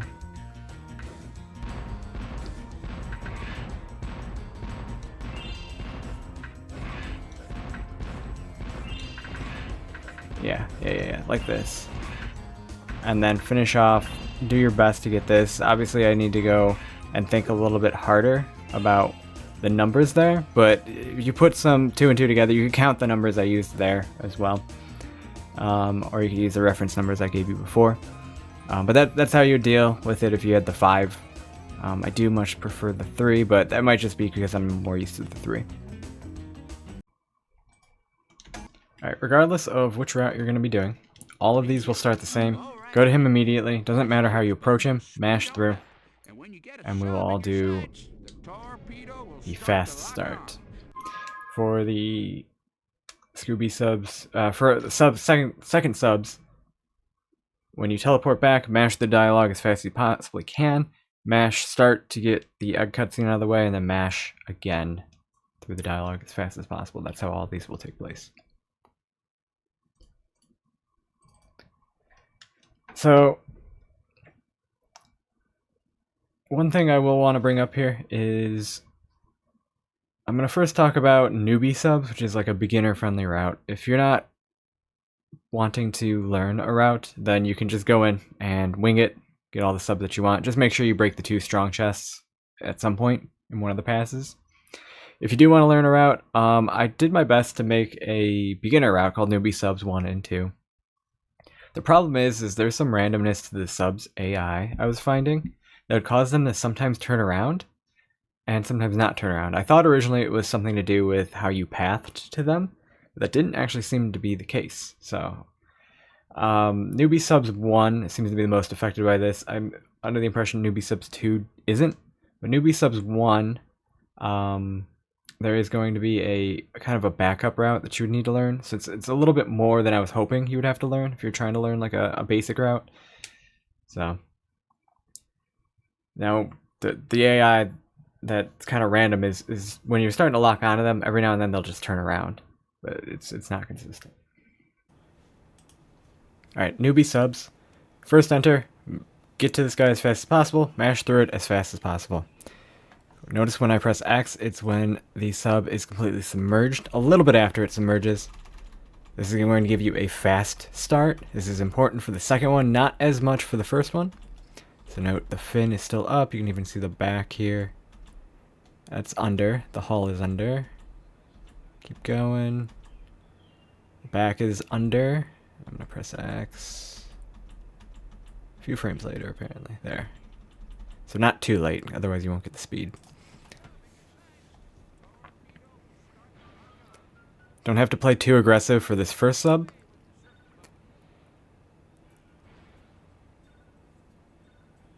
Now, note, he starts to turn around there. I think that's because I was just a little bit too aggressive. You can back off by slowing down or just stay more right. Either way, just be ready for that. I like to rub up against the wall to get this guy. Now here, it's important to stay closer to the ship. There's going to be that sub that comes out, and if you're too far right, he won't get scared back in. So let's go back. I'm not extremely close to the ship. See, you can see him starting to peek out. He's like, oh, there you are. All right, I'm going to go. See you. I'm going to wait. You notice here I wait a decent bit. I slow down as I approach to make sure, one, I hit this. I cut X as I'm lining up. And I don't really go until I start to see them. Now, the nice thing about these three is the last three are all ones that are going to intersect in this lower tube. So if for some reason you miss one of these three, you can keep going around the ship clockwise and check this tunnel. That's kind of your little mental thing. As long as you've gotten the other three, you're good to go. So the way I usually handle this, and the way I've found it mostly comes out like this. So I get the lowest one first, which is the leader. I have had this middle one come out first. They're pretty much identical. I'm not sure if the top one can come out first. That might change things. But again, default to returning to check this tube, the lower tube. This is the upper tube for contrast. If you do lose a sub. This is also a nice place if you just want to just send a couple shots. Maybe you'll hit 3 of them. A triple kill. Like, that's pretty cool. Go for it. You can practice your no-scopes. But again, we're just going to take our time. We don't need the no-scopes. They'll be helpful. Again, I'm not going too aggressive on this guy. Occasionally they can turn around. And then for this last guy, I do like to kind of come up to maybe about where this starts. And be careful with this guy. If you clip your target on the right side here, you can actually, I think, potentially lose your lock-on. And then there's also situations where if you need to take this further with him, he might actually just do a quick turnaround. So be ready to just maybe no-scope him. Very quick teleport because he hits the ground. But he's here. Alrighty then. Press the X button to speed on up. And when you get a sub in your sights, the torpedo will start to lock on. If you get a good lock on, fire away with the circle button.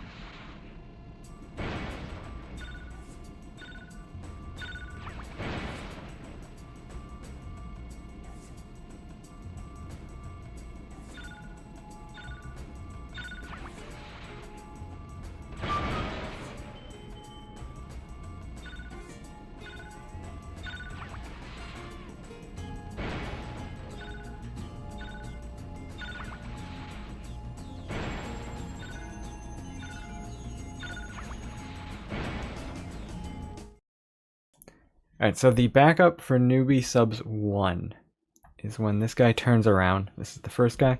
It's going to look something like this. Let's play through first.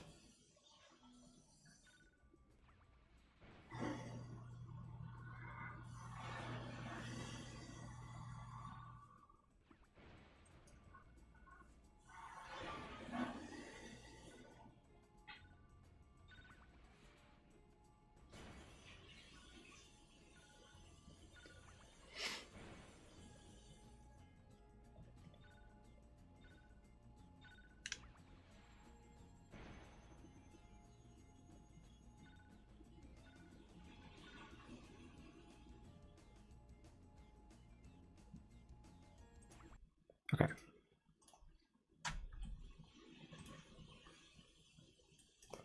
So let's talk through it. So whenever you see this guy start to turn around, instead of keeping, going this way, I want to cut your speed and turn with him. Try not to drop your lock on. Here, note where I drop my X. I want to stay pretty far away because I want to make sure I turn enough with him. We're also going to turn with him. We're going to turn back around. I like to turn a good bit here for a couple different reasons. One, you can shoot one basically in front of him so that it goes directly into him like so. If you shoot earlier, it will kind of loop around him, and I think you can sometimes hit something else. I think it's usually pretty good to hit him. But what that also does is when you approach this tunnel, it puts these two closer together, which is nice. One thing that can be an issue is you can rush coming to this part. So say you shot early at that second sub and rushed to this point. If you rush through here, you'll maybe push one out and send the other ones backwards. So be careful of that. You might be approaching too quickly. And also with that, if you are waiting, they might be staggered a little bit more. So lock onto one of these two. It doesn't really matter which one first.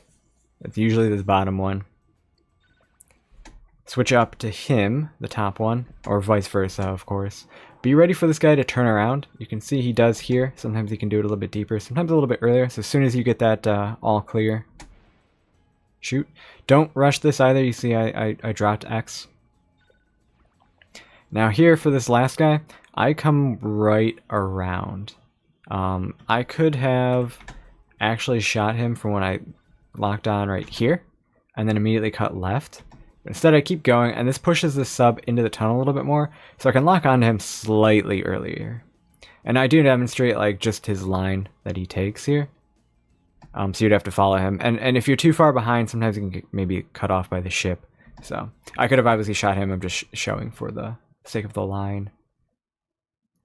Now, one thing I do, it differs obviously for, we get to this tunnel here early instead of being the last.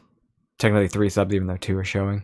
But what's very nice about this is all 4 subs are accounted for that are remaining. And this clockwise movement keeps all of them accounted for. So here you can see all 4 subs that are remaining are on screen. These 2 we're going to get by going clockwise. This one will fall in line and go clockwise. This last one, the very last one, will stay in this tunnel as long as we keep this movement. So there is still a good amount of intuition to it. It's intuitive, is what I'm trying to say. Yeah, it's just a little bit extra you have to learn for newbie subs 1. You're on to subs 2. Mash through this all as fast as possible. Again, we're going to do the exact same fast start. I'm going to just go through it once again really quick and go. When I'm under. Now this is a sub-aside. This is the basis of like pretty much every subs 2 route. It requires going fast at the start. So note I'm holding right and X as I enter. And basically I want to swing this. There are a few different ways you can do this, really. Note where I kind of cut, kind of almost as I pass this little window. Porthole, whatever you want to call it.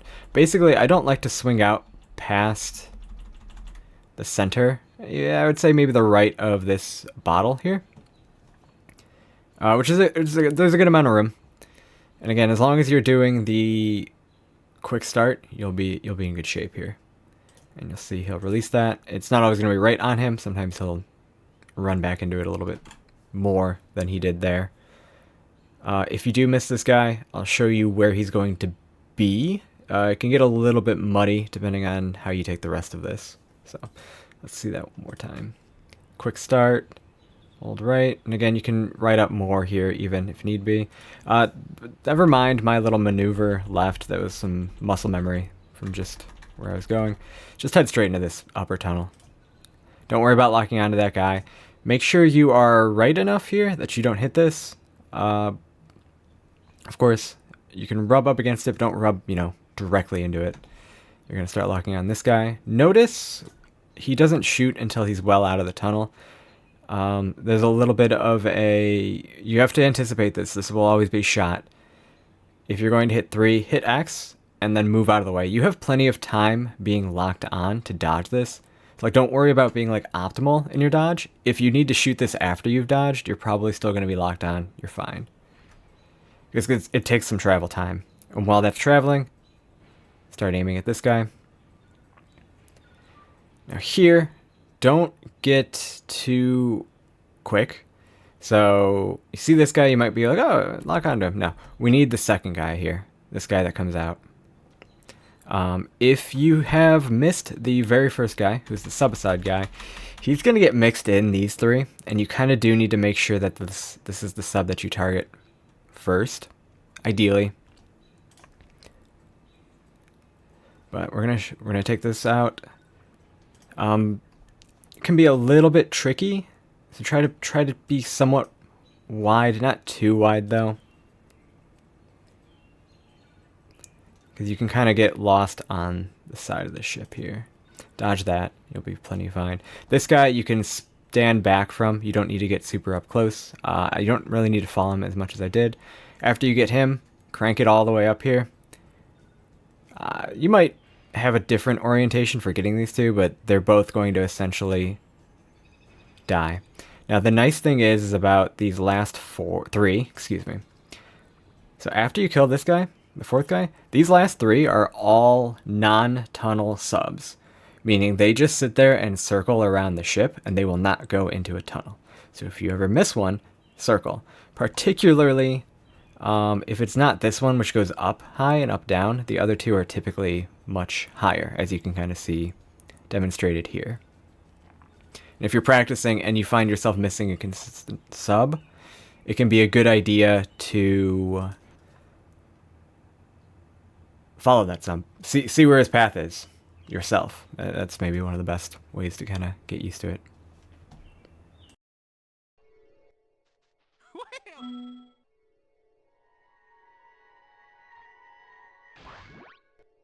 Well, I hate... Darn tootin'! Get on, little dragon!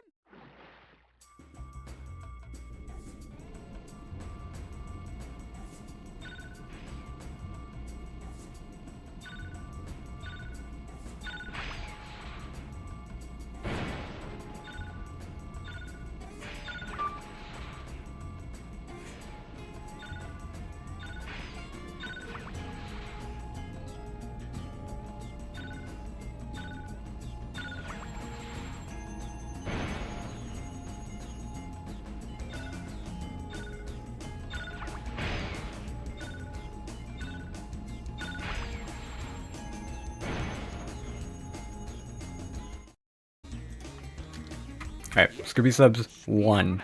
Press X as soon as you submerge. So, not submerged, submerged. Press X, you'll start off fast. Hold up and right, you're going to snipe that. You're going to start making your way up here. I should probably make some save states here further in. Make your way up, holding down. You're going to align yourself kind of... Doesn't have to be perfect, but somewhere in this bottom half of this tunnel as you're kind of coming around. So I'm making my way up. I didn't need to stop there.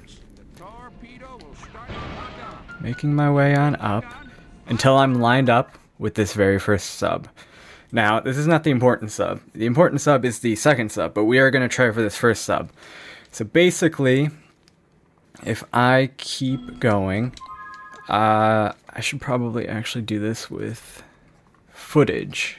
So here is subs 1. A little bit better. So I make my way up. Let me advance this. So I'm kind of lining up here. I'm gonna bring myself up to this first subs level. Keep going. It's not clean. I'm sorry, but I could probably do this instead. See this line? This little neon line? This tells me about when I need to fire. It's a good visual cue for when it first shows up, as long as you're lined up kind of about in the same plane here. I fire. Now, like I said, we're going to shoot for that one and just hope we get it. This sub right here, this is the important one. This is the one we do this movement specifically for. So prioritize hugging this, the ship. Because if you don't, he'll actually just continue through. What'll happen is, because we're hugging, he will turn around. Just like that. You have all the time in the world to shoot this mother effer. And you do that. So I happen to have gotten that first sub snipe. You see him right there. If you don't get it, it's not the end of the world. There is a backup, doesn't really lose you too much. So we're going to beeline for this. Pretty easy. Now here, notice my inputs. I have cut. See, I wasn't holding X there. So I wasn't boosting forward. Back up a little bit more here. It doesn't have to be perfectly right when you hit that chest. It's just kind of convenient because you're slowing down to make sure you hit that chest. Just like so. I don't know if you like the sound on or not. Basically, if you go too fast, you can turn around one or two of these subs. I kind of try to line up. If you're familiar with the old route for this, you might have a similar lineup. It's kind of towards the center of this gap. It's not perfect, but that's where this first sub is going to come out. That guy. I guess he's the second sub. And you can lob a shot off, very much so like the older subs one. Some of you are familiar with. If you're not, then, you know, you're going to have to bear with me here. You're going to get a feel for it and fire one off. You have a little bit longer if you do miss that first shot to hit him. He'll kind of come out more here. And then you want to start looking up. What'll happen is I'll start to line myself up a little bit away from the ship again. I'm a little bit earlier than I even normally am. And a flick up in his line. You kind of need to know his line a little bit. So this is going to miss because it's a little bit too low. But now see, oh, that actually did hit. Never mind. This is where I was going to end up. This is what I thought I was going to do before. Kind of lining up with the ship and following his trajectory. Now, you don't get to see it, obviously, in this clip. Now, this guy, a couple different ways you can handle him. You have plenty of time. Since I got that first snipe, the one I'm calling the optional snipe, basically just make sure you're on this plane. He stays on this plane pretty much for a lot longer than you need him to be.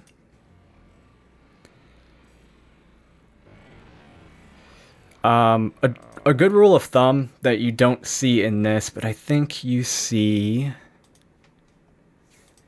in my original video here. Let me get that for you. All right, yeah.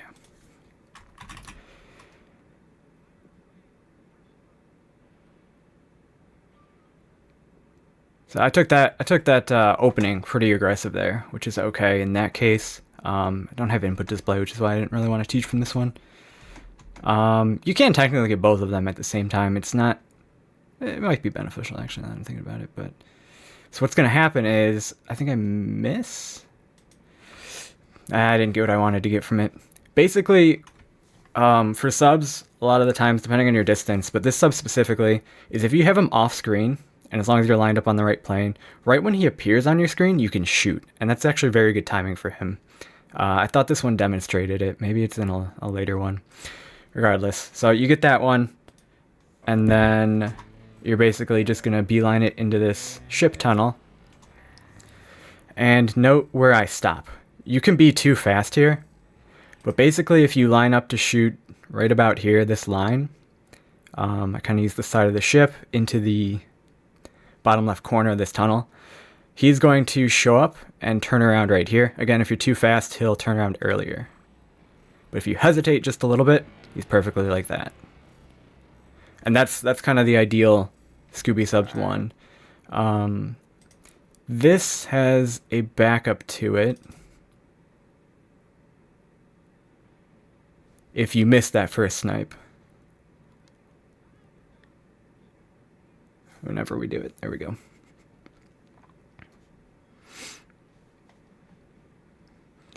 Again, press X when you're fully submerged. Technically, Scooby Subs 1 does not need that extra boost, but it's still helpful to do it. So, you miss. Honestly, if you're starting out, you might not even want to go for that shot. Like I said, the thing you want to guarantee is getting this sub right here. You want to make sure you're hugging the ship well enough that you shoot him. Get this. Again, I play pretty aggressively. I might have just adopted this a little bit more. So here, no, I play pretty close to that sub. That's kind of how I tackle it. It looks like I get right up close and personal to him. And I specifically can get away with it this time because I'm not going to take a hard line into this tunnel. Since I missed that very first snipe, again, the one I'm calling the optional snipe, I'm now going to lock onto this guy. Now, keep in mind, you want to stay kind of far, and you don't want to turn in too sharply. So you can see I take this pretty wide, rather than like rubbing right up against the ship. Like if you take it a little bit too sharp, you can actually turn them around. Just like that. Now, once you've got the shot off, you're good to turn into the ship a little bit more. Now, this guy, because of how you're going to him, the final guy, keep in mind these get killed maybe a little bit out of order.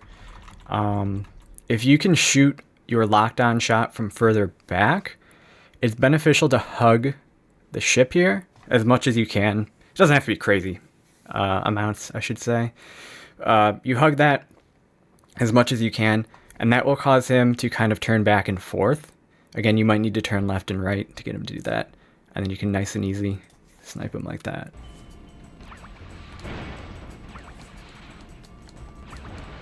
Oh, I missed him. Now, a note on him. If you follow him, he'll turn around usually. Oftentimes this can be later on in the tunnel as well. Sometimes it's a little bit earlier.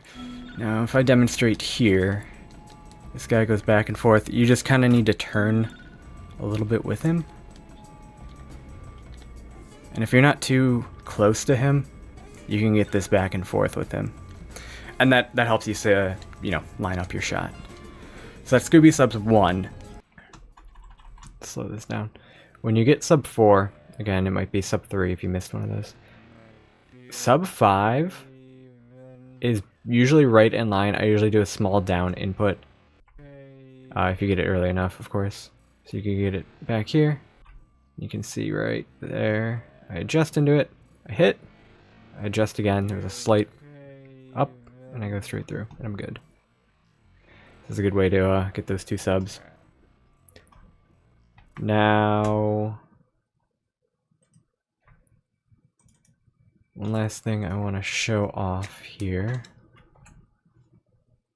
is missing this third guy. He goes kind of deep, and he takes a line somewhat like this. So you can still keep going and then anticipate this guy coming. Obviously, you're going to be trying to get these 2, but that one guy on the top there, he typically just goes around. He's not a real bad guy to miss in general. So this guy, remember, prioritize that guy. He will sometimes turn around, and it is similarly random if it happens or not. Just like the issues with Nooby subs 1. Just in general, be ready for this guy to turn around, so you might want to stay back further. Oh, I got him there. Cool. Alright, let's get a clean take of Scooby subs 1.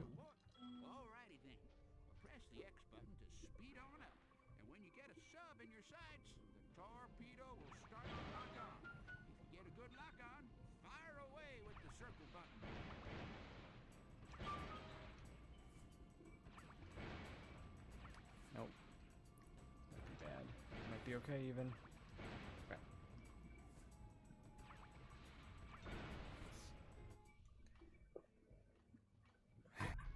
Alright, for Scrappy subs 2, this is JT's route. I'm going to teach this over the old route that I was doing, which is Scooby subs 2.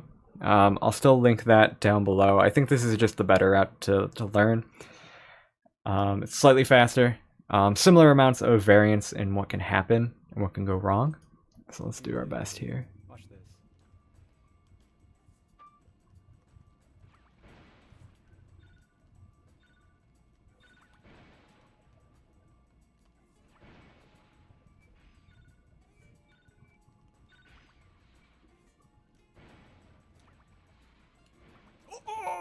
So that's kind of best case scenario of what can happen. Let's start from the beginning here. So we do want a fast start. I will not be bullied by you. Watch this.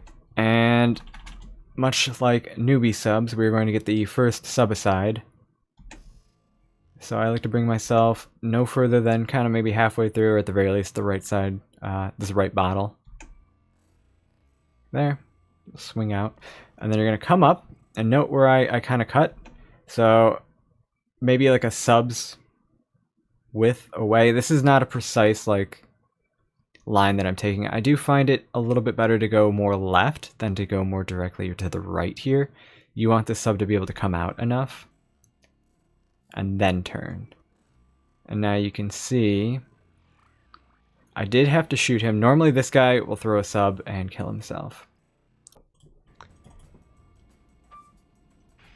One important thing is this second sub-aside right here.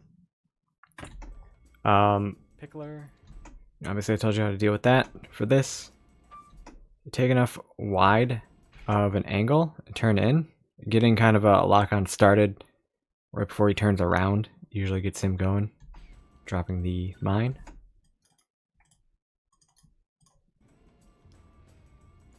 See, nice and wide.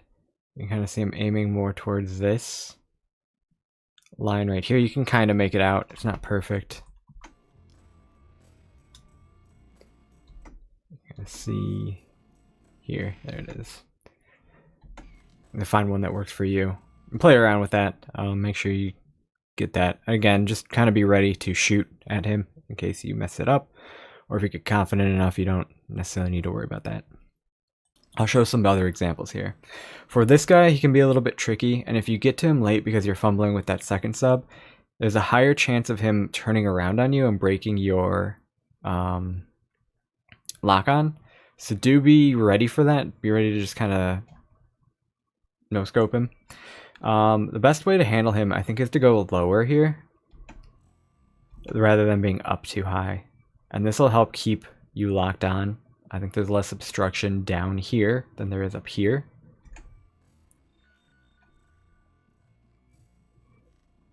Probably don't need to be at this speed, but here he even turned around on me. I think that's just maybe randomness in the AI. This guy, you have two different options of when you can hit him. You could hit him right here. I will get sub 3, notch up a little bit, and try to just shoot. And I'm not going to shoot again. I'm just going to shoot once. If I don't, and what I kind of find a little bit safer is to get him right about here. As he goes down, you kind of are aiming into, it's going to vary depending on your approach, of course, but into this little cave here. Now here's a very important part here, and you don't get to see it as much because my mast is off screen. Do not rush this guy. You'll kind of want to approach more on the left, and you may even want to move your camera over to see when he comes out. You need to let him come out first, otherwise you'll accidentally turn him around, and we don't want that. It's very easy to do if you cut too right. There's a visual cue I'll show in a different pass that I like to use, but make sure you're taking this wide to get into him. Pretty straightforward. Just shoot him. A couple different things can happen with these ending guys, and I'll go over those. It's very similar to Scooby or Subs 2 if you're familiar with that. It's pretty much the same ending. I find this to be a little bit more varied though, a little bit more difficult to pull off. So you can see I'm lining up kind of about this line. Sometimes I go a little bit here. There's not a specific line that I take. I've cut X here, and I'm just going to shoot somewhere in this area. You can have a situation like this where best case scenario is it actually kills both, and they've both come out pretty much at the same time. Sometimes this guy will come out first, followed by shortly by this guy. Sometimes this guy, I think most of the time this guy comes out first actually, and then this guy comes out, or sometimes you've moved too fast and he won't come out. And so you kind of need to get used to backing these guys up. I generally don't go for the double snipe because I don't expect to ever get them out at the same time. So what I usually will do is I will aim low enough, and you can see the subs line to where I would hit the bottom sub. And so this one actually would have hit the bottom sub. It just happened to be that the top sub was coming out too. So if we go over a couple of these really quick here for the ending, since I was just talking about those. So if you were to miss these, so here's a situation where the front, this one goes out first, and then this one, you know, it's kind of all the same if one comes out first and then the other, if you missed both of them. So you can back it up a couple spots. I will take like usually a YOLO shot. I'll show you in one example coming for this guy. This guy is usually less of a priority. I like to get this guy first because this guy is going to travel along this top ridge. That's where he's going to end for a long time. You have plenty of time with this guy. This guy is a little bit more annoying. He takes a shorter line around the ship and a hard right. So we want to prioritize getting this lower guy. So if I miss, I can just shoot. I missed. Need to aim a little bit higher, but if I want a visual cue, I have 2. You can aim right about there. So you can see I aimed somewhere in between kind of this, I don't know, the basket line right here. Similarly, if you're very late, you can also kind of shoot him around here. I think I actually cut him too quick.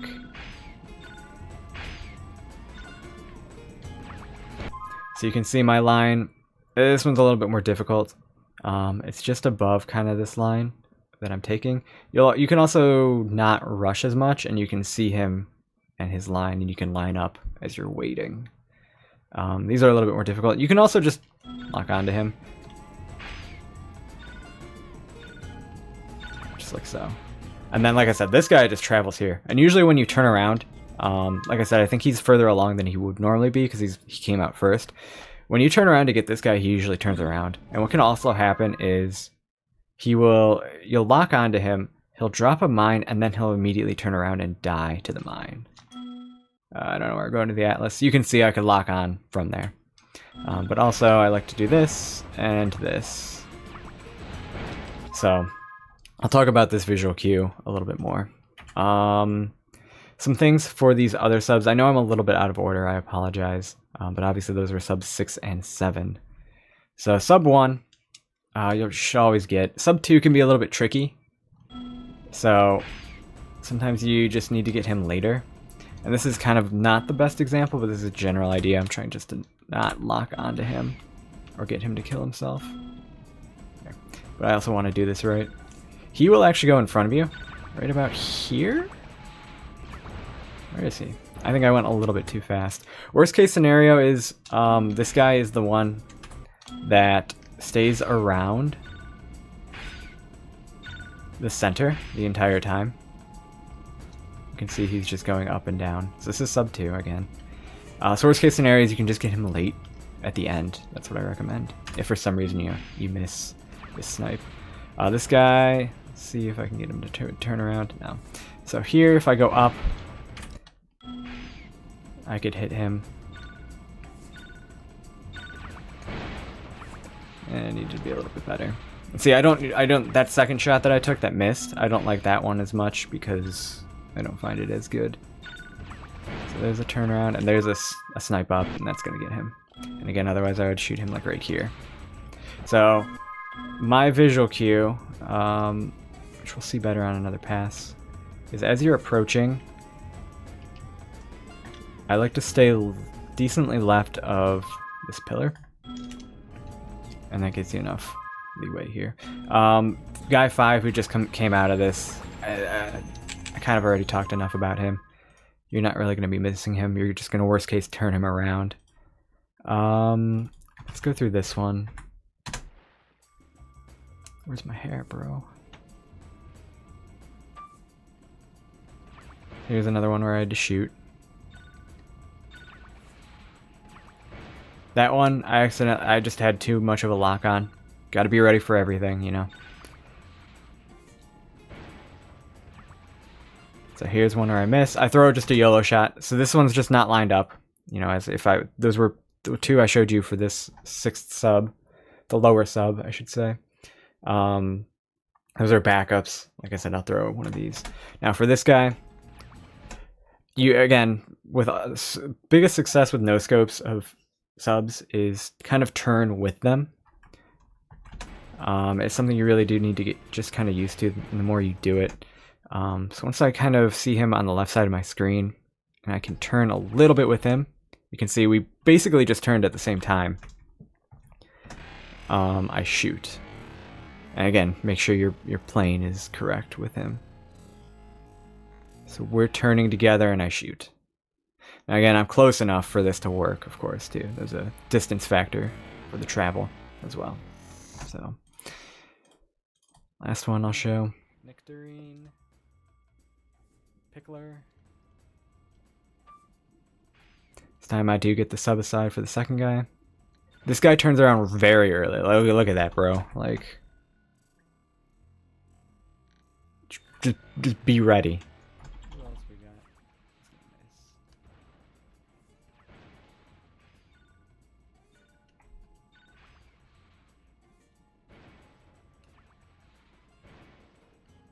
So here's one again. I always like to prioritize this bottom sub.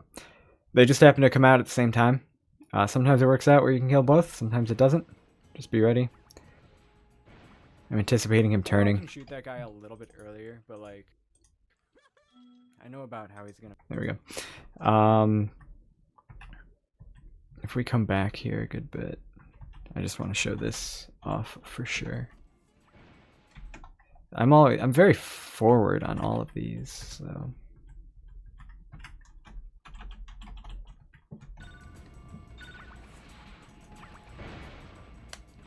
So you can see there, I'm just already automatically so far left that I don't have to worry about turning this guy around.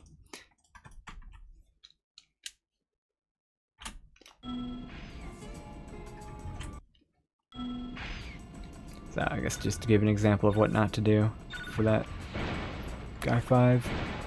So if you're too far right here, he doesn't even come out. So this is a good line. Alright, finish off, we're going to do some underwater Undergoop collection. So we are going to hold down left and do a charge jump into a glide. And we're going to roll from down left into down right as we go through the portal. Portal, power up like this. You can get a little bit of a bump off of the submarine, the legal kind, of course. Now, if you are starting out and you're not confident with this movement, you have a couple of options. You can go through this power up. Give yourself a little bit more time on this lower collection.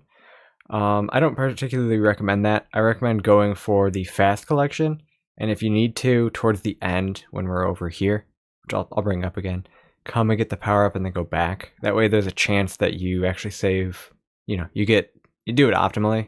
It'll get you in that habit, and you just kind of bail yourself out later. But to start with, we are going to just cut over here, break through that. With these, sparks can get maybe a little bit hung up sometimes, so I will cut my charge swim on the opposite side here, just to make sure. And we're just going to squeeze through this crack here. Try to take these wide. Take very good advantage of the sparks underwater range. He's got a very good range underwater. He's just a little bit slower. Come around here. There are 3 red gems here. And then these bottles, note they're tricky. They're not against the wall. So you have to be a little bit careful.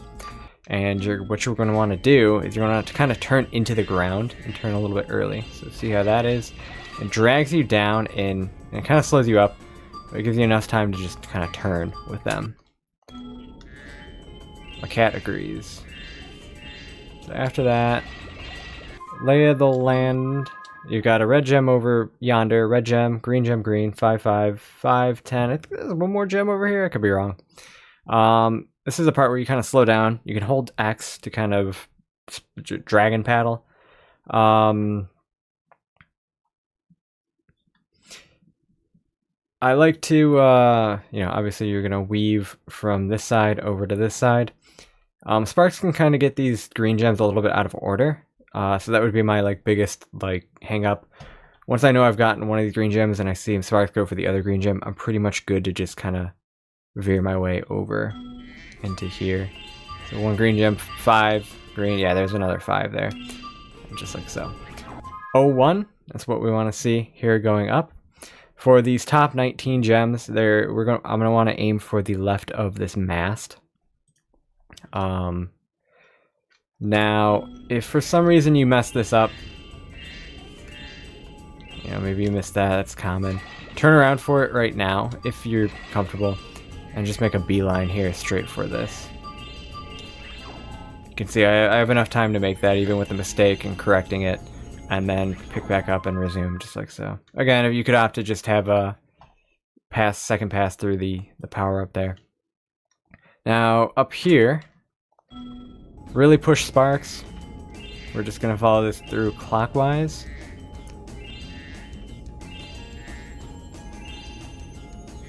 Now right here is a bit of a tricky spot. If you're too low, sparks won't pick this up. You kind of need to make sure you're, you know, just above the ledge. And then even more tricky is this gem. So I usually slow down a decent bit here and get it. Push sparks here. And I start to like to veer right here. The reason being, we have kind of this tricky gem right there. If you're too far left, your sparks just isn't going to get it. So what you do is you kind of leave right. You can see I pushed myself pretty far right there to begin with. This is the last one, that's 20. If you stay low and you go through, you don't even need to go that drastic, I would say. Like that's probably oh no, that's not, I lied. You're a little bit right. Be confident with that movement. Once you practice it a few times, you'll get pretty used to how it works out and everything. It's very consistent, just like I said. Stay low, go right. If for some reason you screwed up and you needed to like maybe get one of those gems at the beginning of the tunnel, or you need to turn around for that gem, make a beeline for this, and you can just finish things off like so.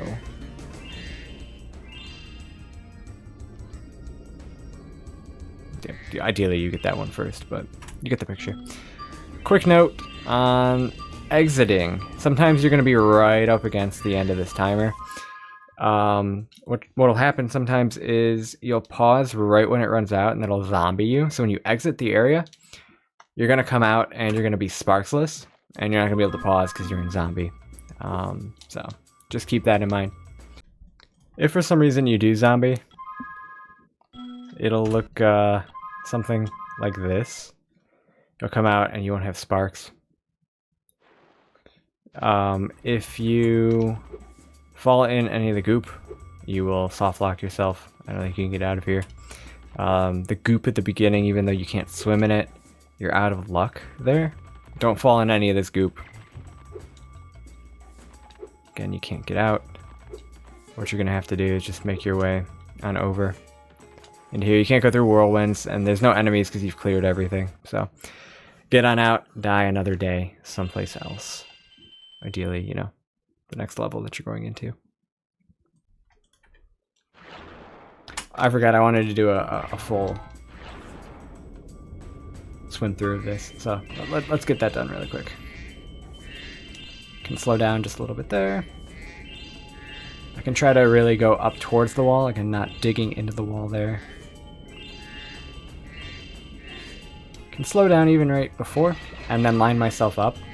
You have plenty of time. If you're not confident with that, just really line yourself up. And I pushed that first gem even just a little bit more than I normally do. Can be aggressive with these lines. Sparks has very good range underwater.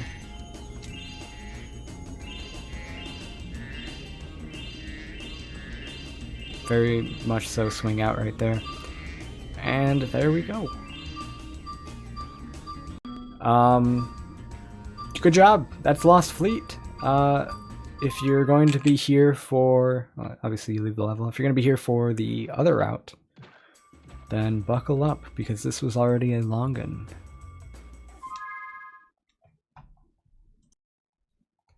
For the flop route, it's going to start the same. Same sort of logic I was kind of following before. I do still like to do the off-screen on the ghost guy.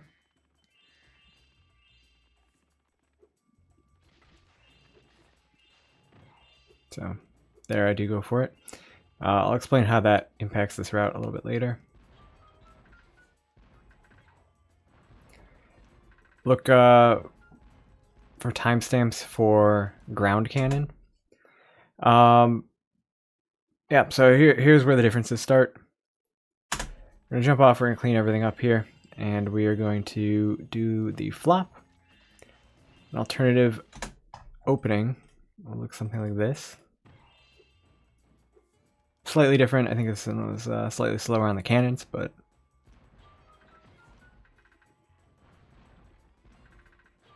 I fired 2 without adjusting the cannon, which is a little bit silly.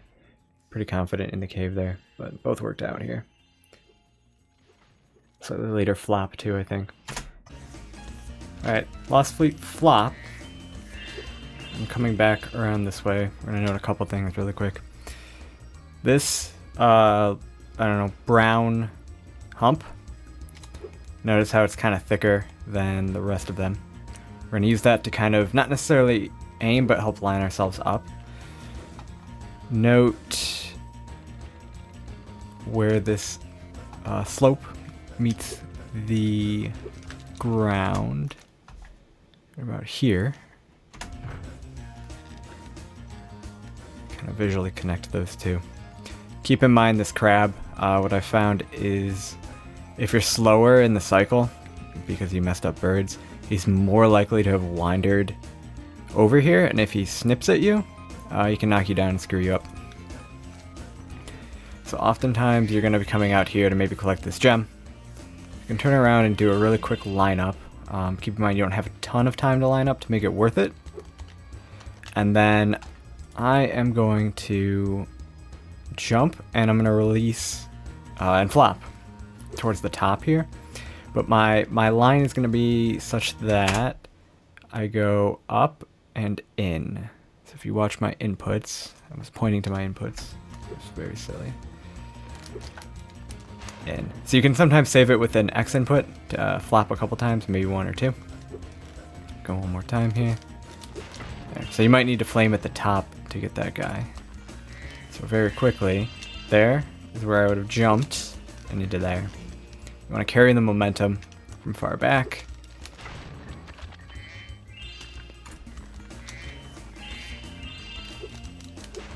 Notice how I even just kind of rub up against the wall a little bit. You don't want to do too much, otherwise I think actually you'll end up too low. Or sometimes I think you get your input eaten, your X input. Just like so. Again, it's slightly in front of it, it feels like. But visually I'm looking for that. And as soon as my eyes have found that and I'm on the right line-ish, I'm then looking for this slope. Now, cleaning up these crabs. So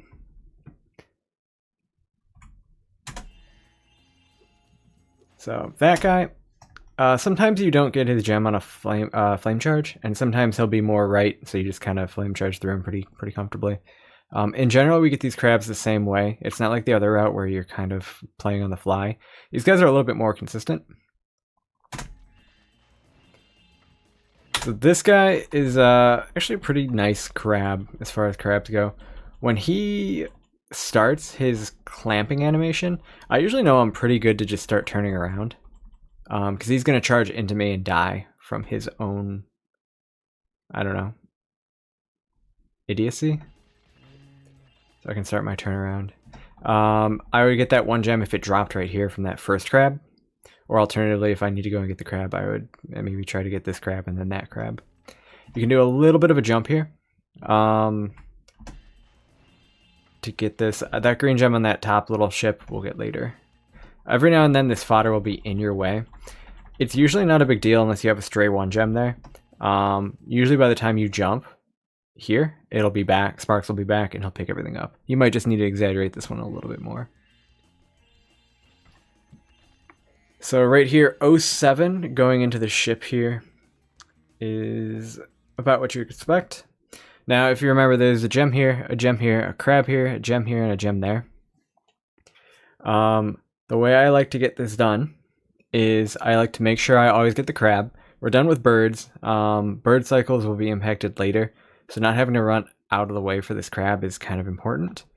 And then I like to get these two 1 gems on the left. These ones are easier to get on the second pass through this room. Now note this this one that's all the way over here. There's one back here, which we get pretty freely. This one is a little bit trickier. I like to get it by turning left and exaggerating my entry here. One other thing is I do a little bit of a glide. It's not completely necessary to make this. This movement in the goop is a little bit, it's tight. It's tight movement. It's not overly tricky, I don't consider it, but it's really going to push you to your limits. This is probably the riskiest part. You know, if you fail the flop, you're just losing time to that, and you get to retry immediately. This one, you die, and you respawn. It's kind of a tragedy. Yeah, so brush up a little bit left. We're going to enter with 10 after we get that last gem. But there can be some variance. You're not always going to get the crab. You're not always going to get the same number of gems. Sometimes you get some accidental ones on the right. So relative to entering with 7, that one's always going to be the same. And then entering the water with 10. 10 is going to be my natural gem count number that I'm going to point out, which will come into play later for some gem counts. So turn around, not turn around. I'm sorry, I was teaching the other route. We're going through here, and you do kind of want to not really, I don't like to rub up against this wall here coming out of the water. I find it easier to just kind of screw up your movement. I like to be back farther so I don't accidentally magic stare off of this ledge as well. In my opinion, this little section is the hardest part. So you can see I want to land, I want to kill this crab. This crab is usually a little bit more right. This is actually a really bad crab. I go out for it, and then I slink into a pivot. So usually what happens is you will get the crab right here, charge through, and you'll easily get these two with your pivot, and you're fine. This time I did go out a little bit. I'm comfortable enough with that. If you're not crazy comfortable with this, or you feel like you messed up your movement somewhere in the water, you might want to opt to getting the crab and these guys' gems. These two gems are consistent. They're not going to be moving at all like these guys. So that's kind of one way to kind of back things up. Another thing I should probably have mentioned, every now and then with the glide into here, you might not get like a clean charge down. So if you do a little bit of thing where you land on the surface and you need to press square to go down, go back and re-get the power up. That's actually very important. This is a very tight thing to hit.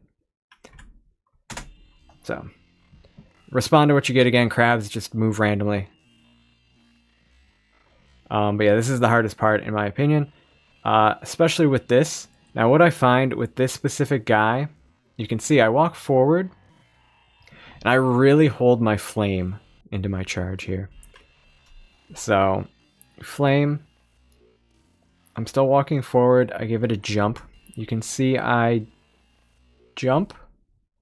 That's when this guy starts to show. And I give, I in my head, I hold circle a good bit. Or I delay my square. Holding circle doesn't matter. You flame is a flame. With this ghost guy, one thing that can help is to aim your flame left, since the guys that pop out are going to veer left. So it gives you a little bit more of an opportunity to get them. Pardon? Like that. So I aimed to the left, anticipating where they'll be. But yeah, getting all those gems, you'll have 28 before getting this 2 gem.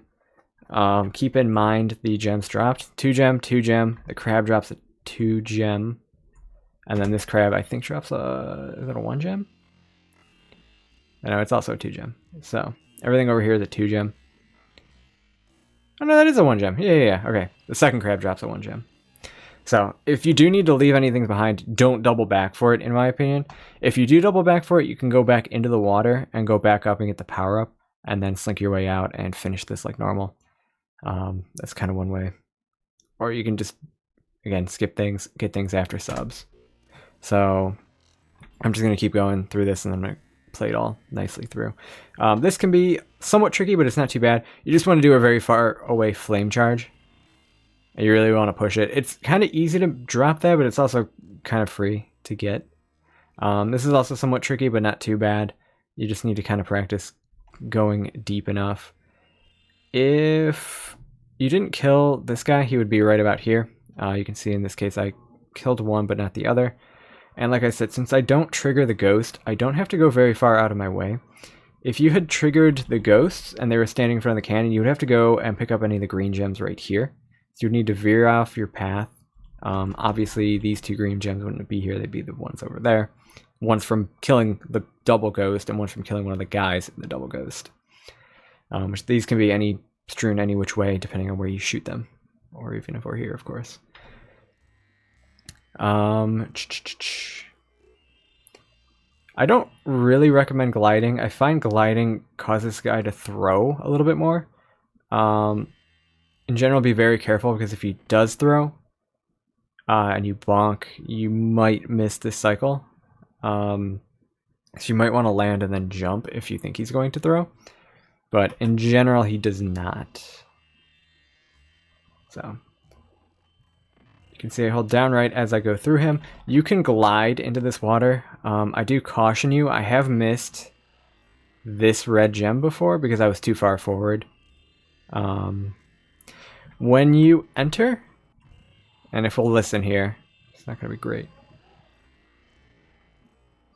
So that wasn't the cleanest.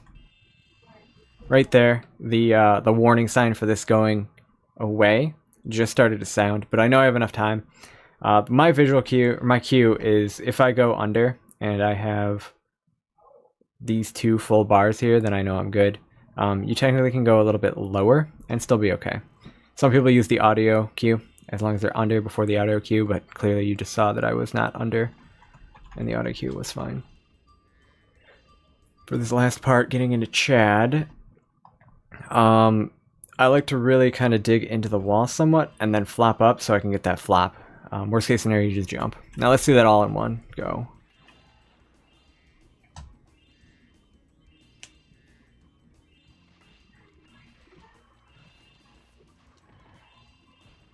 Sometimes you need to jump back for that that first ghost gem.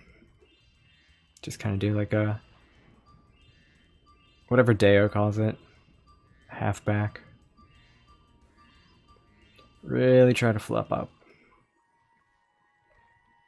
As I said before, do not jump into this whirlwind. Charge off and then into a glide. You don't need to jump. There you go. I meant to have this set up. I'm going to talk about this. I'm using the same route as before. I do just want to point out a gem count. But yeah, this is one difference. Obviously, we do subs before skateboarding. Going up, assuming you got the correct number of gems, 10 being the correct gem amount in my head. Sometimes you can have more. Sometimes you'll drop some gems outside, like I said. You have to remember which ones you do, which is very important because you need to remember anyways. Subtract the counts or add the counts. 86 going up to the upper part is what you want. And obviously there's 19 in here. So the last one is going to bring you to 05. So right here, if you need anything on the right side, you'll jump down and get them. I should have also mentioned, if you had screwed up something in this kind of opening section right here, you can just go back this way and go up to the power up. That's also an option. Alright, so coming out of subs, next I go right if you need those gems. Otherwise we're going to do this same very similar movement. We want to get his 5 gem. I like to go wide into this so that I can maybe get a good line on this crab, but at the very least I know where he's going to be, and I can veer a little bit left, just like so. Difference here is we're going to jump straight through, just like so. This is all the same. It's more of a big deal if you missed these guys in the other route, and this route is less of a big deal. Same sort of logic here. Obviously this guy could be right over here. Otherwise the second guy will be over there, and we're gonna be able to get him should he be right there. It's not that big of a deal. Optimally, your birds look something like this. Very different from the other route. So these are Goop birds. So go and look back for the Goop birds tag. Goop cannon, excuse me, I should say Goop cannon. This is all pretty much the same. It's just out of order, you know. I look for a gem count here. I do a little bit of math. The ghost guy drops a 5 guy for unbecoming a ghost, and then he drops a 2 gem himself. You have to do a little bit of math, but after getting both of those, 09 is what you want to see here. So I know I'm already good because I know how to do math. 09 going into here, because you usually don't get that 10 and the 5 till later. If you obviously want something, it's 24 going into the whirlwind. We're going around to the left side again.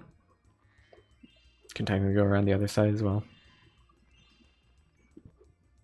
And optimally, your birds look something like this. So you've got this one coming from over there. This one we're not going to worry about.